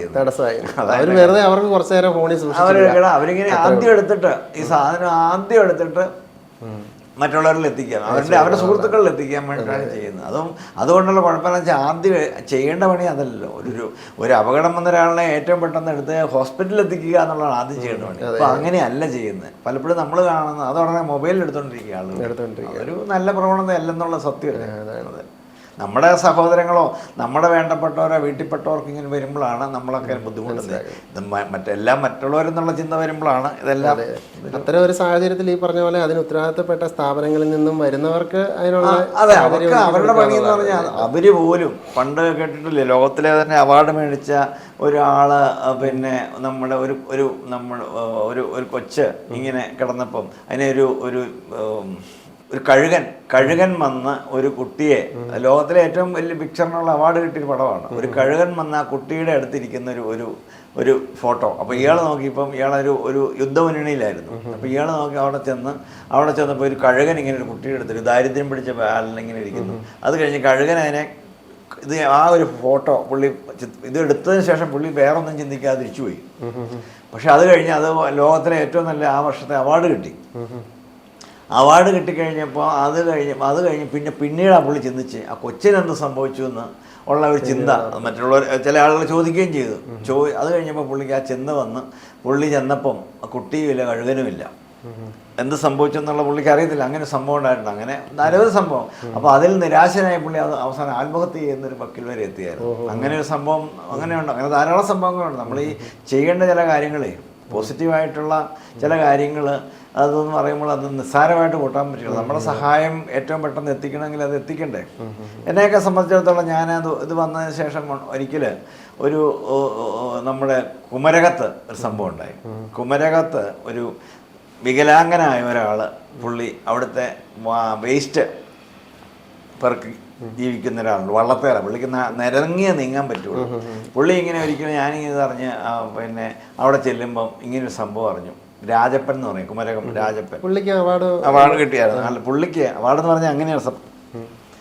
അപ്പം ഈ രാജപ്പൻ ഇങ്ങനൊരു ആളുണ്ടെന്ന് അറിഞ്ഞു. അവിടെ തപ്പി ചെന്നു, രാജപ്പനെ കണ്ടു. അപ്പം വള്ളത്തെ കുറേ ദൂരം നമ്മൾ തന്നെ വള്ളത്തെ പോകണം. അവിടെ ചെന്നപ്പോൾ രാജപ്പൻ വീട്ടിലുണ്ട്. ഈ കായൽ തീരത്താണ്, വേമ്പനാട്ട് കായലിൻ്റെ തീരത്താണ് പുള്ളി താമസിക്കുന്നത്. അവിടെ ചെന്ന് രാജപ്പൻ ഇങ്ങനെ നിരങ്ങി അരയ്ക്ക് താഴോട്ട് തളർത്തുന്ന ആളാണ്. അവിടെ പുള്ളി പോയി എന്നിട്ട് ഈ വേമ്പനാട്ട് കായലിലെ വേസ്റ്റ് മാലിന്യങ്ങൾ പെറുക്കി കുപ്പി എല്ലാം പെറുക്കി അവൾ ജീവിക്കുന്നത് തന്നെ. അങ്ങനെ വന്നപ്പോൾ ഞാൻ ഇത് മനസ്സിലാക്കി. ഈ സാധനം ദൂരദർശനിൽ ഒരു സ്റ്റോറി ആയിട്ട് കൊടുത്തു. ആ സ്റ്റോറി ഡൽഹിയിൽ ആരോ ഇൻട്രസ്റ്റ് ഡൽഹിയിൽ അത് ട്രാൻസ്ലേറ്റ് ചെയ്ത് ഇംഗ്ലീഷിൽ DD ന്യൂസിലൂടെ പ്രക്ഷേപണം ടെലികാസ്റ്റ് ചെയ്തു. അത് പ്രധാനമന്ത്രിയുടെ ശ്രദ്ധയിൽപ്പെട്ടു. നമ്മുടെ പ്രധാനമന്ത്രി നരേന്ദ്രമോദിജി അത് കഴിഞ്ഞ് ആ സാധനം ഇയാളുമായിട്ട് ഇൻട്രാക്ട് ചെയ്യണമെന്ന് പറഞ്ഞ് മോദി പുള്ളിയുടെ മൻ കി ബാത്ത് എന്നൊരു പരിപാടിയിൽ പ്രധാനമന്ത്രി അത് സംസാരിക്കുകയും അത് ലോക ശ്രദ്ധ പിടിച്ചു പറ്റി. കാരണം രാജപ്പൻ അതുമായിട്ട് ബന്ധപ്പെട്ട് ഒരുപാട് സഹായങ്ങൾ വിവിധ മേഖലകളിൽ നിന്ന് കിട്ടി. എന്നെ സംബന്ധിച്ചിടത്തോളം എനിക്കും അത് ആ സ്റ്റോറി ശ്രദ്ധിക്കപ്പെട്ട് ആ വർഷത്തെ ഏറ്റവും നല്ല സ്റ്റോറിക്കുള്ള ഒരു അവാർഡും എനിക്ക് കേന്ദ്ര സർക്കാരിൽ നിന്ന് ഒരു അവാർഡും എനിക്ക് കിട്ടിയിട്ടുണ്ട്. നാഷണൽ അവാർഡ് കിട്ടിയിട്ടുണ്ട്. അതെ അങ്ങനെ തരത്തില് അതെ. അത് പിന്നെ ആ കോവിഡ് കാലത്തായതുകൊണ്ട് നമുക്ക് അത്രത്തോളം ഒന്നും അത് പോകാനോ മേടിക്കാനോ അങ്ങനെയൊന്നുള്ള സാധിച്ചുമില്ല. അതാണ് അങ്ങനെ ഒരു സംഭവം ഉണ്ടായിട്ടുണ്ട് ഇതിനകത്ത്. അതുപോലെ സ്വാഭാവികമായിട്ട് നമ്മൾ വാർത്തകൾ ചിലപ്പം ആ വാർത്തയാണ് ശരിക്കും പറഞ്ഞ രാജപ്പനെ പ്രധാനമന്ത്രിയുടെ ശ്രദ്ധയിൽപ്പെട്ടതും ലോക ശ്രദ്ധയിൽപ്പെട്ടതും. അപ്പോൾ രാജപ്പൻ ഇന്ന് വളരെ ഹാപ്പിയാണ്. രാജപ്പനെ സംബന്ധിച്ചിടത്തോളം വീടുണ്ട്, യാത്ര ചെയ്യാൻ വണ്ടിയുണ്ട്, ബോട്ട് പലത് ബോട്ടുകളുണ്ട്. ഇതെല്ലാം രാജപ്പന് സൗകര്യമായിട്ട് ജീവിക്കാനുള്ള ബാങ്ക് ബാലൻസ് ഉണ്ട്. എല്ലാം രാജപ്പന് കിട്ടി. അതെ അങ്ങനെ ചില സന്തോഷകരമായ കാര്യങ്ങളും ഉണ്ടായിട്ടുണ്ട്. അതെ. പിന്നെ ഞാൻ ഇപ്പോൾ കോട്ടയത്തിൻ്റെ കാര്യം പറഞ്ഞു. ഈ കോട്ടയം പ്രസ് ക്ലബ്ബിൽ ആദ്യം പോലെ എങ്ങനെയായിരുന്നു അവിടുത്തെ ആദ്യ കാലം വന്നപ്പോൾ പോലും ഇപ്പോഴൊക്കെ ഉള്ള എല്ലാവരുമായിട്ടും എന്നെ സംബന്ധിച്ച് എനിക്ക് ശത്രുക്കളില്ലാത്ത ഒരാളാണ് ഞാൻ. എല്ലാവരും എൻ്റെ മിത്രങ്ങളാണ്. ഇനിയിപ്പോൾ ആർക്കെങ്കിലും നമ്മളോട് ശത്രുതയുണ്ടെങ്കിലും നമ്മൾ അവരെ ശത്രുവായിട്ട് കൂട്ടുന്നില്ല. ആരെങ്കിലും നമ്മളോട് ഇഷ്ടമോ എന്തെങ്കിലും ചിലപ്പോൾ എത്ര വർഷം ഇടപെടുമ്പോൾ ചിലപ്പം അവരിഷ്ടപ്പെടാത്ത ചില കാര്യങ്ങൾ നമ്മുടെ കയ്യിൽ നിന്ന് ഒരു പക്ഷേ വരാം. അത് നമ്മുടെ കുഴപ്പം കൊണ്ടോ തെറ്റിദ്ധാരണ കൊണ്ടോ ആവാം. പക്ഷെ ഞാനത് ഒരിക്കലും മൈൻഡ് ചെയ്യാറില്ല. എനിക്ക് എല്ലാവരും എൻ്റെ നേരെ വരുന്ന എല്ലാവരും കാണാത്ത ഒരാളെ പറ്റിയും എനിക്ക് യാതൊരു പരാതികളുമില്ല. എന്നെ ഒരാളെ പറ്റി ഞാൻ പരാതി പറയാറില്ല. എനിക്ക് ആരെപ്പറ്റി മോശമായിട്ട് സംസാരിക്കാറില്ല. എല്ലാവരും എൻ്റെ സുഹൃത്തുക്കളാണെന്നുള്ള മട്ടിലാണ് ഞാൻ ചെയ്യുന്നത്. അതൊരു പരിധിവരെ ശരിയുമാണ്. പ്രസ് ക്ലബ്ബിലാണേലും എൻ്റെ ഓഫീസിലാണേലും എല്ലാവരുമായിട്ടും വളരെ നല്ല സൗഹൃദം. ഒരിക്കൽ കണ്ടാൽ കാരണം ആരോട് ഇപ്പം എനിക്ക് ഇത്ര സീനിയോറിറ്റി ഉണ്ട്, എനിക്ക് ഇത്ര ബഹുമാനം വേണം, ഞാൻ ഏറ്റവും എളിയവനാകാൻ ആഗ്രഹിക്കുന്നത്. അതുകൊണ്ട് തന്നെ എനിക്ക് യാതൊരു കുഴപ്പമില്ല. ഏറ്റവും താഴ്ന്നു നിൽക്കാൻ ആഗ്രഹിക്കുന്നവർക്ക് വേറെ പ്രശ്നങ്ങളില്ലല്ലോ, പരാതികളില്ലല്ലോ. ഞാൻ ആ ചോദ്യത്തിന് ഇങ്ങനെ പറയുമ്പോൾ കോട്ടയം പ്രസ് ക്ലബ്ബിൽ ആരൊക്കെയോ ശത്രുക്കളും ഇല്ല. ഞാൻ പറഞ്ഞ ആരോട് നമ്മൾ അവിടെ ചെന്ന് കഴിഞ്ഞാൽ എല്ലാവരും എൻ്റെ മിത്രങ്ങളാണ്. കോട്ടയം പ്രസ് ക്ലബ്ബിൽ ചെന്നാലും അവിടെ ചെന്ന് എല്ലാവരും എൻ്റെ മിത്രങ്ങളാണ്. കാരണം എന്താണെന്ന് വെച്ചാൽ എല്ലാ കാര്യത്തിനാണെങ്കിലും അവരെ വിളിക്കാറുണ്ട്, പറയാറുണ്ട്, ഞാൻ പോകാറുണ്ട്. അവിടെ ചെന്ന് കഴിഞ്ഞാൽ എന്നെ ഓൾമോസ്റ്റ് എന്നെക്കാലം മുതിർന്നവരോട് ഇപ്പം വളരെ കുറവായിരുന്നു. അന്നുണ്ടായിരുന്നവരൊക്കെ ആയിട്ട് അന്നുണ്ടായിരുന്നവർ പലരുണ്ട്. അവരൊക്കെ സീനിയേഴ്സ് ആണല്ലോ. അവരൊക്കെ ആയിട്ട് നല്ല ബന്ധമാണ്. കൂടാതെ തന്നെ പുതിയ ജനറേഷൻ എന്ന് പറഞ്ഞാൽ വലിയ സ്നേഹത്തിലാണ്. എപ്പോഴും പാലായിലൊക്കെ വരുവാണ്, എൻ്റെ വീട്ടിലൊക്കെ വരും, അങ്ങോട്ടും ഇങ്ങോട്ടും നല്ല ബന്ധത്തിലാണ്. അത് കഴിഞ്ഞ ശേഷം ഞാൻ ഇവിടെ വന്നതിന് ശേഷമുള്ള കാലഘട്ടങ്ങളിലെല്ലാം ഒരുപാട് ആളുകൾ മാറി പോയിട്ടുണ്ട്. പുതിയ മാധ്യമപ്രവർത്തകർ വന്നിട്ടുണ്ട്. എല്ലാവരുമായിട്ടും പൊതുവേ നല്ല ബന്ധമാണ്. ആരും എന്നെ ഉപദ്രവിക്കാനോ എനിക്കിപ്പോൾ പ്രത്യേകിച്ച് അങ്ങനെയൊന്നും ആവശ്യങ്ങൾ കുറവായുള്ളവരെ ഉപദ്രവിക്കാനും പറ്റിയല്ല. അതൊന്നുമില്ല. എനിക്കിപ്പോൾ ആഗ്രഹങ്ങൾ കുറവാണ്, ആവശ്യങ്ങൾ കുറവ്. പക്ഷെ നല്ല ബന്ധങ്ങളാണ്. എല്ലാവരുമായിട്ടും നല്ല സൗഹൃദമാണ്. പാലായിലെ ഒരു മാധ്യമപ്രവർത്തകരുടെ ഒരു സംഘവും പാലായിലെ സംഘവുമായിട്ട് നല്ല ബന്ധമാണ്. പാലായിലാണെങ്കിലും നമ്മൾ ഞാനായിരുന്നു പ്രസ് ക്ലബ്ബ് ആദ്യകാലത്ത് പ്രസ് ക്ലബ്ബ് തുടങ്ങാനും ഒക്കെ പാലായിൽ അങ്ങനെ ഒരു കൂട്ടായ്മയില്ലായിരുന്നു. അതിന് തുടങ്ങാനും ഒക്കെയുള്ള ഒരു സൗകര്യങ്ങൾ ഒരുക്കുകയും ഒക്കെ ചെയ്തിട്ടുണ്ട് പാലായിൽ. ഇപ്പം എല്ലാവരുമായിട്ടും പറഞ്ഞാൽ വളരെ നല്ല ബന്ധമാണ്. ആരോടും എടുത്തു പറയുന്ന ഒരു മോശമായിട്ടും എനിക്ക് തിക്താനുഭവങ്ങളൊന്നും ഉണ്ടായിട്ടില്ല. ഇപ്പം അതാണല്ലോ നമ്മളാണല്ലോ നമ്മുടെ ശത്രുവും മിത്രവും ഒക്കെ ഉണ്ടായത്. നമ്മുടെ മനസ്സിൽ എല്ലാവരെയും സമഭാവന, സഹോദരന്മാരെന്നുള്ളതേ ഞാൻ ചിന്തിക്കാറുള്ളൂ. പിന്നെ മറ്റേ സംഘടനാ പ്രവർത്തനങ്ങളൊക്കെ ഈ മാധ്യമപ്രവർത്തനം കൂടാതെ ഏതിലാണ്? അന്ന് കാലത്ത് തുടങ്ങത്ത് ഞാൻ പറഞ്ഞില്ല, റബ്ബർ കർഷക സംഘടന ഉണ്ടായിരുന്നു. അത് കഴിഞ്ഞ് നന്നായിട്ട് പ്രവർത്തിച്ചൊരു സംഘടനയാണ് ബാലയൻ സഖ്യം, മനോരമ ബാലയൻ സഖ്യം. അത് ഏകദേശം അന്നത്തെ കാലത്ത് ഒരു 10 വർഷത്തോളം അതുമായിട്ട് കൊണ്ടുനടന്നായിരുന്നു. അത് കഴിഞ്ഞ് ഞാൻ പിന്നെ ഈ ദൂരദർശനിലോട്ടൊക്കെ മാറിക്കഴിഞ്ഞപ്പോഴത്തേനും അത് മാക്സിമം സമയത്തിന് അതങ്ങ് ഉപേക്ഷിച്ചു. അത് കഴിഞ്ഞ് മനോരമയിൽ തന്നെ എനിക്കൊരു അഭ്യർത്ഥന വന്നു, വീണ്ടും സമയമുണ്ടോ, കുറച്ച് സമയം ഇതിനു വേണ്ടി കൂടെ ചിലവഴിക്കാൻ പറ്റുമോ എന്ന് ചോദിച്ചു. അവിടുത്തെ മാനേജ്മെൻറ്റ് തന്നെ എന്നോട് സംസാരിച്ചു. തീർച്ചയായിട്ടും എനിക്ക് ഭയങ്കര സന്തോഷമാണ്. അതൊരു സർവീസാണല്ലോ. കാരണം പുതിയ തലമുറയ്ക്ക് എന്തെങ്കിലും നമുക്ക് ചെയ്തു കൊടുക്കാൻ പറ്റുവാണെങ്കിൽ അന്ന് ഞാനും ഒരു യൂത്തായിരുന്നു. ഇപ്പം നമ്മൾ ഇത്ര സീനിയറായി കഴിഞ്ഞപ്പോഴത്തേനും നമുക്ക് അവർക്ക് പുതിയ തലമുറയ്ക്ക് വേണ്ടി എന്തെങ്കിലും നമ്മുടെ ഒരു എക്സ്പീരിയൻസ് ഷെയർ ചെയ്യാൻ പറ്റുമോ. അതുകൊണ്ട് അത് നന്നായിട്ട് ഇപ്പം രണ്ടാമത് വീണ്ടും മനോരമ ബാലയൻ സഖ്യം വളരെ സജീവമായിട്ട് ഇവിടെ വരുന്നുണ്ട്. അത് നന്നായിട്ട് പ്രവർത്തിച്ചു വരികയാണ്. പിന്നെ ഒരു രാജീവ് ഗാന്ധി നാഷണൽ സെൻറ്റർ എന്ന് പറഞ്ഞൊരു സംഘടന ഉണ്ടായിരുന്നു. ഞാൻ അതിൻ്റെ ദീർഘകാലം എനിക്ക് യേശുദാസിനെ കൊണ്ടുവന്ന് പാലായിൽ അതെ ഒരുപാട് പേര് രാജീവ് ഗാന്ധി നാഷണൽ സെൻറ്റർ 25 വർഷം. അത് രാജീവ് ഗാന്ധി മരിച്ചതിന് പിറ്റേ വർഷം ഞങ്ങൾ ആരംഭിച്ച ഒരു സംഘടനയാണ്. ഞങ്ങളുടെ സഹപ്രവർത്തകരെല്ലാം കൂടി ഞങ്ങൾ കുറച്ച് അന്നത്തെ കാലത്ത് ഒരു യൂത്ത് പിള്ളേർ ഒരു 30 വർഷം വർഷമായിട്ട് രാജീവ് ഗാന്ധി മരിച്ച് പിറ്റേ വർഷം ഞങ്ങളിങ്ങനെ സംഘടന രൂപീകരിച്ചു. അത് സംഘടന രൂപീകരിച്ച് പലരും ഇപ്പോൾ ഈ ഇന്ത്യ പോലും ഇല്ല, വിദേശത്തൊക്കെയാണ്. എൻ്റെ സെക്രട്ടറി ആയിരുന്ന ഒരാൾ അത് കഴിഞ്ഞ് പുള്ളി ഇപ്പം വാഷിങ്ടണില്ല. പുള്ളി വാഷിങ്ടൺ മലയാളി അസോസിയേഷൻ്റെ വലിയൊരു ഉയർന്ന സംഘടനാ പ്രവർത്തനം നടന്നു. കൂടാതെ പുള്ളി അവിടെ ഒരു പിന്നെ ഇൻ്റർനാഷണൽ ബാങ്കിൻ്റെ ഒരു വൈസ് പ്രസിഡൻ്റായിട്ട് വർക്ക് ചെയ്യുന്നത്. അപ്പോൾ അത്രയും ഉയർന്ന ആളുകളെല്ലാം ആ കൂടെ ഉണ്ടായിരുന്നു. അത് നന്നായിട്ട് രാജീവ് ഗാന്ധി എനിക്കൊന്ന് അത് തുടക്കം കാലഘട്ടം മുതൽ ഒരു 26 വർഷം ഞങ്ങളത് വളരെ ഭംഗിയായിട്ട് ആദ്യകാലത്ത് ഒരു വർഷം 12 പരിപാടി നടത്തുമായിരുന്നു. രാജീവ് ഗാന്ധിയുടെ സ്മരണയ്ക്കായിട്ട് പ്രഭാഷണ പരമ്പര തുടങ്ങിയിട്ട്. കാരണം പാലായിൽ അന്ന് വന്നു പോകാത്തവരില്ലെന്ന് പറയാം. സാഹിത്യകാരന്മാരാണെങ്കിൽ പിന്നെ OB വിജയന്, അതുപോലെ തന്നെ C രാധാകൃഷ്ണന്, പിന്നെ അടൂർ ഗോപാലകൃഷ്ണൻ അടക്കമുള്ള ഒരുപാട് MT വാസുദേവൻ, അങ്ങനെയുള്ള സാഹിത്യകാരന്മാർ, രാഷ്ട്രീയ നേതാക്കളാണെങ്കിൽ പ്രധാനപ്പെട്ട എല്ലാവരും, മുൻ മുഖ്യമന്ത്രിമാർ തന്നെ നിരവധി മുഖ്യമന്ത്രിമാർ, ഗവർണർമാർ. ഈ യേശുദാസിന്റെ യേശുദാസ് അന്ന് ഒരിക്കൽ അമേരിക്കയിൽ നിന്ന് ഈ പരിപാടിക്ക് വന്നതാണ്. യേശുദാസ് അമേരിക്കയിൽ നിന്ന് വന്നു. പിന്നെ അന്ന് മഹാരാഷ്ട്ര ഗവർണറായിരുന്നു ശങ്കരനാരായണ സാർക്ക് 2 പ്രാവശ്യം 2 or 3 പ്രാവശ്യന്മാരായി വന്നു. മുൻ മുഖ്യമന്ത്രി ഉമ്മൻചാണ്ടി സാർ പലതവണ വന്നിട്ടുണ്ട്. അങ്ങനെയുള്ള പ്രധാനപ്പെട്ട ഒരുപാട് ആളുകൾ വന്ന് നടത്തിയിട്ടുണ്ട്. അത് ഇപ്പം അത് അത്ര സജീവമല്ല. കാരണം എന്നാന്ന് വെച്ചാൽ പിന്നെ കാലത്തിനനുസരിച്ച് നമ്മൾ മാറ്റം വരുത്തണം. അപ്പം അത്തരം പരിപാടികൾക്കും ആളുകൾക്ക് അങ്ങനെ ഇപ്പം എല്ലാം ഓൺലൈനും ഇതൊക്കെ വന്നപ്പോഴത്തേനും ശരിയാണ്. അതാണ് അതിൻ്റെ. അതുകൊണ്ട് ഇപ്പം കഴിഞ്ഞ വർഷം തൊട്ട് അത് താൽക്കാലികമാണ്. കോവിഡ് കാലത്ത് പോലും നടത്തുമായിരുന്നു പരിപാടികൾ. പിന്നെ ആളുകളെ ആദരിക്കൽ ഒരു പരിപാടി ഉണ്ടായിരുന്നു. മികച്ച മാധ്യമപ്രവർത്തകർക്കും സാമൂഹ്യ പ്രവർത്തകരെയൊക്കെ വിളിച്ച് നമ്മൾ ആദരിക്കുന്ന, അതിനും ഒരുപാട് ആളുകൾ വന്നിട്ടുണ്ട്. പ്രധാനപ്പെട്ട എല്ലാ മാധ്യമപ്രവർത്തകരും ഇവിടെ വന്നിട്ടുണ്ട്. നമ്മുടെ പിന്നെ കൈരളിയുടെ ജോൺ ബ്രിട്ടാസ്, പിന്നെ നികേഷ് കുമാർ അടക്കമുള്ള ഇപ്പോഴത്തെ പ്രധാനപ്പെട്ട ഷാനി അടക്കമുള്ള ഒത്തിരി മാധ്യമപ്രവർത്തകരോട് വന്ന് അവാർഡുകളും വാങ്ങിയിട്ടുണ്ട്. പിന്നെ കുടുംബാംഗങ്ങളെ കുറിച്ച് പറയുകയാണെങ്കിൽ എങ്ങനെയാണ്? സന്തോഷപ്രദമായ ഒരു കുടുംബജീവിതമാണ് എനിക്ക് ഉള്ളത്. മക്കള് 3 മക്കളാണ്. മൂത്ത മകള് മറിയ, അവൾ ഡോക്ടറാണ്. അവൾ ഗവൺമെൻറ് സർവീസിൽ വർക്ക് ചെയ്യുന്നു. അവളുടെ ഭർത്താവും ഡോക്ടറാണ്. അത് കോതമംഗലത്ത് സൈക്കാട്രിയുടെ തലവനായിട്ട് വർക്ക് ചെയ്യുന്നു. രണ്ടാമത്തെ മകള് കാനഡയിലാണ് വർക്ക് ചെയ്യുന്നത്. അവൾ എൻജിനീയറാണ്. നന്നായിട്ട് പഠിച്ചു വരുന്നത്. അവർ 2 പേരും എൻജിനീയേഴ്സാണ്. മൂന്നാമത്തെ മകനും നയാഗ്രയിലാണ്. പുള്ളി സോഷ്യൽ വർക്കറാണ്. ശരിക്കും ക്രൈസ്റ്റ് കോളേജിൽ നിന്ന് പുള്ളി MSW എടുത്ത് കാനഡയിൽ ഇപ്പം അവിടെ ഉപരിപഠനത്തിന് പോവുകയും വീണ്ടും അവിടെ ജോലിയൊക്കെ ആയിട്ട് അങ്ങനെ പോകുന്നു. അവൻ തോമസ് എന്നാണ് പേര്. രണ്ടാമത്തെ മകളുടെ പേര് പൊന്നു എന്ന് ഞങ്ങൾ വിളിക്കും. തെരേസ് ടോം. മൂത്ത മകള് മറിയ ടോം. വൈഫ് ജെസ്സി. ടോമി മാങ്കൂട്ടത്തിന്റെ മുഴുവൻ പേര് ടോമി ജോർജ് എന്നായിരുന്നു ഞാൻ സ്കൂളിൽ പഠിച്ചത്. ആ പേര് ആർക്കും അറിയില്ല. അത് അതങ്ങനെ ടോമി മാങ്കൂട്ടം എന്നുള്ള പേരങ്ങ് വന്ന അതാണ് അതിൻ്റെ അകത്തെ കാര്യം. പാലായിൽ ഇങ്ങനെ വന്നപ്പോൾ മാങ്കൂട്ടം. എൻ്റെ ഭാര്യ ആണെങ്കിലും പാലയിലെ വലിയ കുടുംബക്കാരിയാണ്. കാരണം കിഴക്കക്കര ഫാമിലിയാണ്. ഒരുപാട് വീട്ടുകാരും ഒക്കെയുള്ള. അപ്പം അങ്ങനെ വന്നപ്പം ഈ വീട്ടുപേരിങ്ങനെ പഴയത് എളുപ്പമുള്ള വീട്ടുപേരാണ് ആളുകൾ വീട്ടുപേര് പറയപ്പെടുന്നത്. അപ്പോൾ പൊതുവേ ആളുകൾ എന്നെ കേൾക്കലെല്ലാവരും ടോമിന്ന് വിളിക്കുമ്പോഴും കേൾക്കാതെ സംസാരിക്കുമ്പോൾ മാങ്കൂട്ടം എന്നാണ് പറയുന്നത്. അത് കാരണം അതിനകത്ത് രണ്ടാമത് അധികം പേര് എടുക്കാനില്ലാത്തത് കൊണ്ട് അങ്ങനെ മാങ്കൂട്ടം എന്ന് പറയുന്നു. അപ്പോൾ എനിക്ക് അതിനകത്ത് സന്തോഷം കൂടുതലും ഇല്ല, കുറവുമില്ല.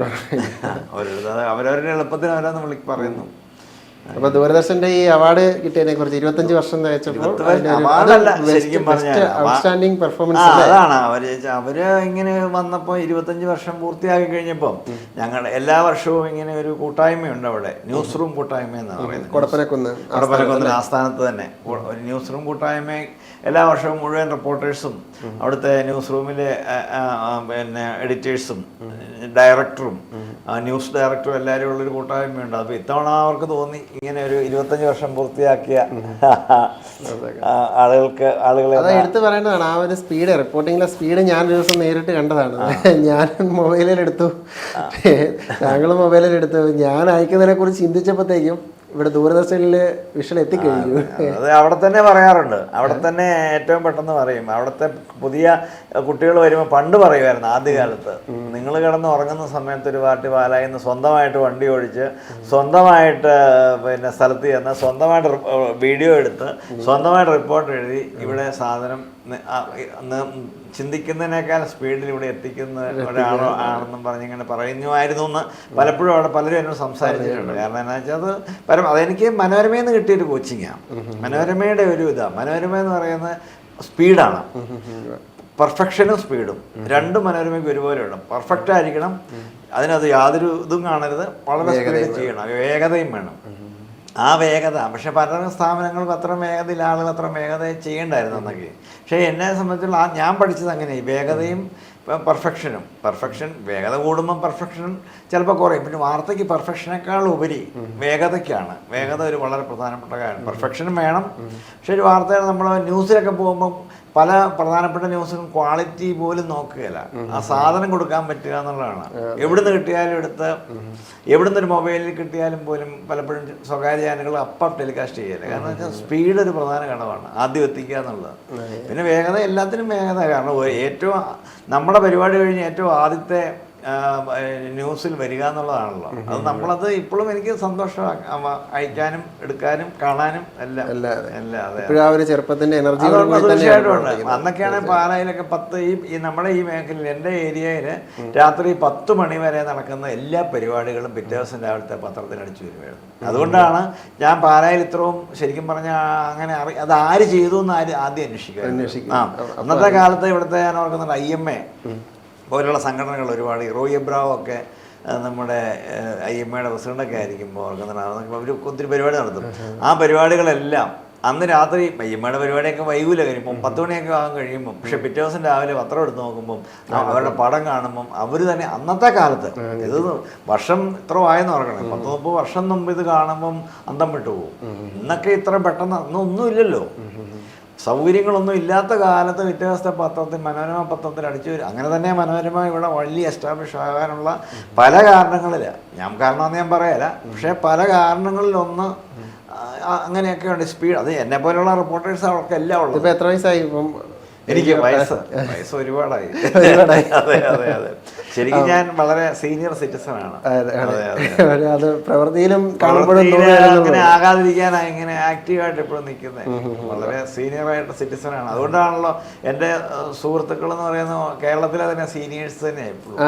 ജൂനിയേഴ്സും ഉണ്ട്, ബാലന്മാരും ഉണ്ട്, എല്ലാവരുമായിട്ടും നമുക്കുണ്ട്. പക്ഷേ എല്ലാവരുമായിട്ടും, കാരണം നിങ്ങളെപ്പോലുള്ള യൂത്തുമായിട്ട് ബന്ധപ്പെടുമ്പോൾ നമ്മൾ കുറച്ചുകൂടെ യൂത്ത് ആയിക്കൊണ്ടിരിക്കും. സീനിയേഴ്സുമായിട്ടും എല്ലാവരുമായിട്ടും, കാരണം നമ്മുടെ പക്വത പാകത എന്നൊക്കെ പറയുന്ന സീനിയേഴ്സുമായിട്ട് ബന്ധപ്പെടുമ്പോൾ നമുക്ക് കിട്ടുന്നത് അത് കിട്ടുന്നത്. പക്ഷെ യൂത്തിന്റെ ഒരു ഊർജ്ജസ്വലതയും കിട്ടണം. പക്വത മാത്രമായിട്ട് ഒതുങ്ങി നിന്നാൽ പോരല്ലോ, ഊർജ്ജസ്വലത വേണം. അപ്പം നമ്മുടെ വിഷയത്തിലേക്കല്ല, എല്ലാ സമയത്തും ഊർജ്ജസ്വലത ആവശ്യമില്ല, പക്ഷെ ചില സമയത്ത് ഊർജ്ജസ്വലത വേണം. കാരണം ഇതെല്ലാം സ്പീഡും കാര്യങ്ങളും എല്ലാം ഉണ്ടെങ്കിലേ ഇവിടെ നമുക്ക് മുമ്പോട്ട് പോകാൻ പറ്റുള്ളൂ. പിന്നെ നമ്മുടെ ചെറുപ്പം നിലനിർത്തണമെങ്കിലും ഇതൊക്കെ തന്നെ ആവശ്യം. അതെന്റെ കാര്യം. അപ്പോൾ ഈ ചടുലതയും ചുറുചുറുക്കുമൊക്കെയാണ് താങ്കളെ ഈ അവാർഡിന് അർഹനാക്കിയത്. ഇപ്പോഴും ഈ ഫീൽഡിൽ ഇങ്ങനെ തിളങ്ങി നിൽക്കാൻ താങ്കളെ പ്രാപ്തനാക്കുന്നത് അല്ലേ? ഒരു ദൈവാനുഗ്രഹം എന്ന് പറയാം. കാരണം ഒരു ഭാഗ്യമല്ലേ. കാരണം നമുക്ക് മറ്റ് രോഗങ്ങളില്ലാതിരിക്കുക, മറ്റ് തരത്തിലുള്ള എല്ലാ സൗകര്യങ്ങളും കിട്ടുക, അത് ഒത്തിരി പല ഘടകങ്ങൾ അനുകൂലമായിട്ട് വന്നു.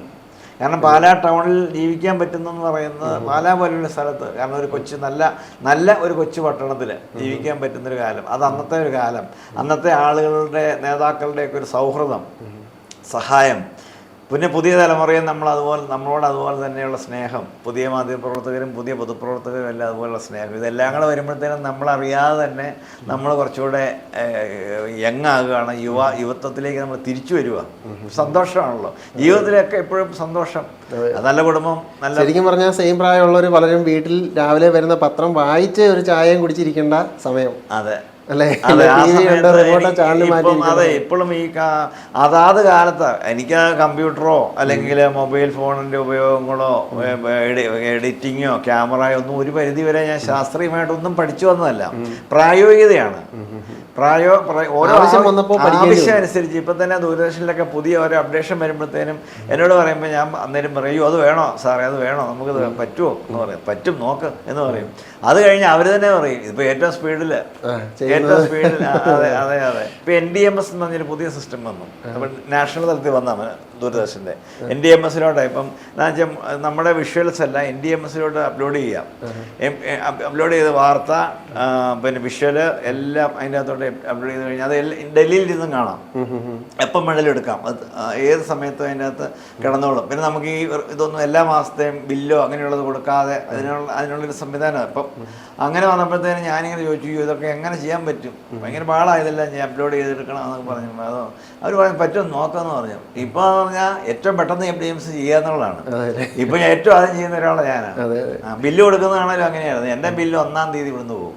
ഒരു മാസം കഴിഞ്ഞ് അവസാനത്ത് 31-ാം തീയതി കഴിഞ്ഞ ആ മാസത്തെ അങ്ങനെ പോകും. ഇപ്പം ഇതിപ്പോൾ എന്നാ വെച്ചാൽ ഇങ്ങനെ അപ്ഡേറ്റ് ചെയ്യുമ്പോൾ നമ്മൾ ശ്രമകരമാണ് പണി. കാരണം നമ്മുടെ പ്രായത്തിനും ഒക്കെ വെച്ച് നോക്കി കഴിയുമ്പോഴത്തേനും നമുക്ക് ഇതൊക്കെ ഇച്ചിരി സാധാരണ പറയും ചെറുപ്പക്കാർക്കാണ് ടെക്നോളജി ആയിട്ട് കൂടുതൽ എടുത്ത് നിൽക്കാനും ഇല്ലെങ്കിൽ ഇത്തരം കാര്യങ്ങൾ ഫാസ്റ്റായിട്ട് ചെയ്യാനും എളുപ്പം എന്ന് പലരും വിശ്വസിക്കുന്നുണ്ട്.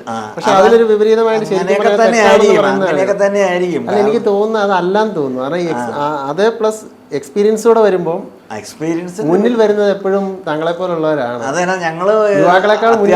ഞങ്ങൾക്ക് അത്യാവശ്യമാണല്ലോ ഇത്, നമ്മുടെ ആവശ്യങ്ങളാണ് ഇതെല്ലാം. ഇപ്പൊ ഉദാഹരണം ഇപ്പൊ ഞാനിപ്പോ യുവാവെന്ന് കരുതുക, അപ്പം എനിക്കറിയാവുന്ന ടെക്നോളജി മാത്രമേ ഉള്ളൂ. അപ്പൊ ആ പ്ലസ് എനിക്ക് ആ എക്സ്പീരിയൻസ് കൂടെ ഉണ്ടെങ്കിൽ കൂടുതൽ നല്ലതാ, കൂടുതലാണ്. അപ്പൊ അത് താങ്കൾക്ക് ഉള്ളത് കൊണ്ടാണ് താങ്കൾ. അല്ല, ഞാൻ അന്നേരം എനിക്ക് ഈ ടെക്നോളജി മുഴുവൻ ഞാൻ യൂത്തുമായിട്ടാണ് ഷെയർ ചെയ്യുന്നത്.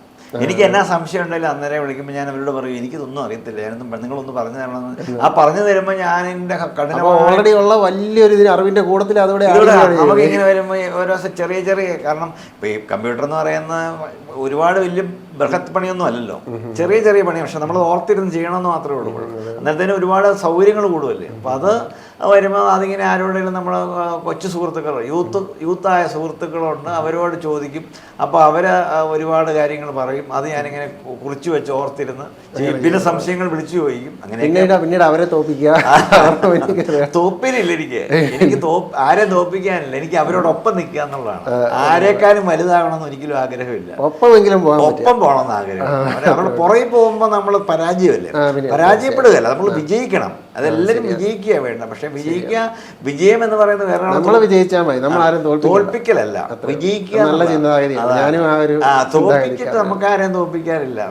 നമ്മൾ ജയിക്കണം. ഇപ്പൊ 10-ാം ക്ലാസ് ജയിക്കുന്ന പറഞ്ഞാൽ പരീക്ഷ എഴുതുന്ന നല്ല മാർക്ക് എഴുതുന്ന എല്ലാവരും ജയിക്കുമല്ലോ. എല്ലാവരും ജയിക്കും, ശരിയാണ്. പണ്ടത്തെ റാങ്ക് സിസ്റ്റം ഒക്കെ മാറിയപ്പോൾ തന്നെ ഒന്നാമതൊന്നും ആകണ്ട, പുറകെ പോകാതിരിക്കുക, അതാണ് നമ്മുടെ ലക്ഷ്യം. അത് ദൈവത്തിന്റെ ഓരോ പ്രത്യേക കരുണയും കടാക്ഷവും കൊണ്ട് മുന്നോട്ട് പോകും. അതെ അതെ അതെ അതെ അതെ. ഓക്കെ, താങ്കൾക്ക് എല്ലാവിധ ആശംസകളും. ഇനിയും ഇതുപോലെ ചുറുചുറുക്കോടെ ഒരുപാട് മാധ്യമപ്രവർത്തകർക്കും പുതുതലമുറയ്ക്കും മാതൃകയായി താങ്കളുടെ ഈ പ്രവർത്തനങ്ങൾ മാറട്ടെ എന്ന് ആശംസിക്കുന്നു. Thank you. നന്ദി. Thank U.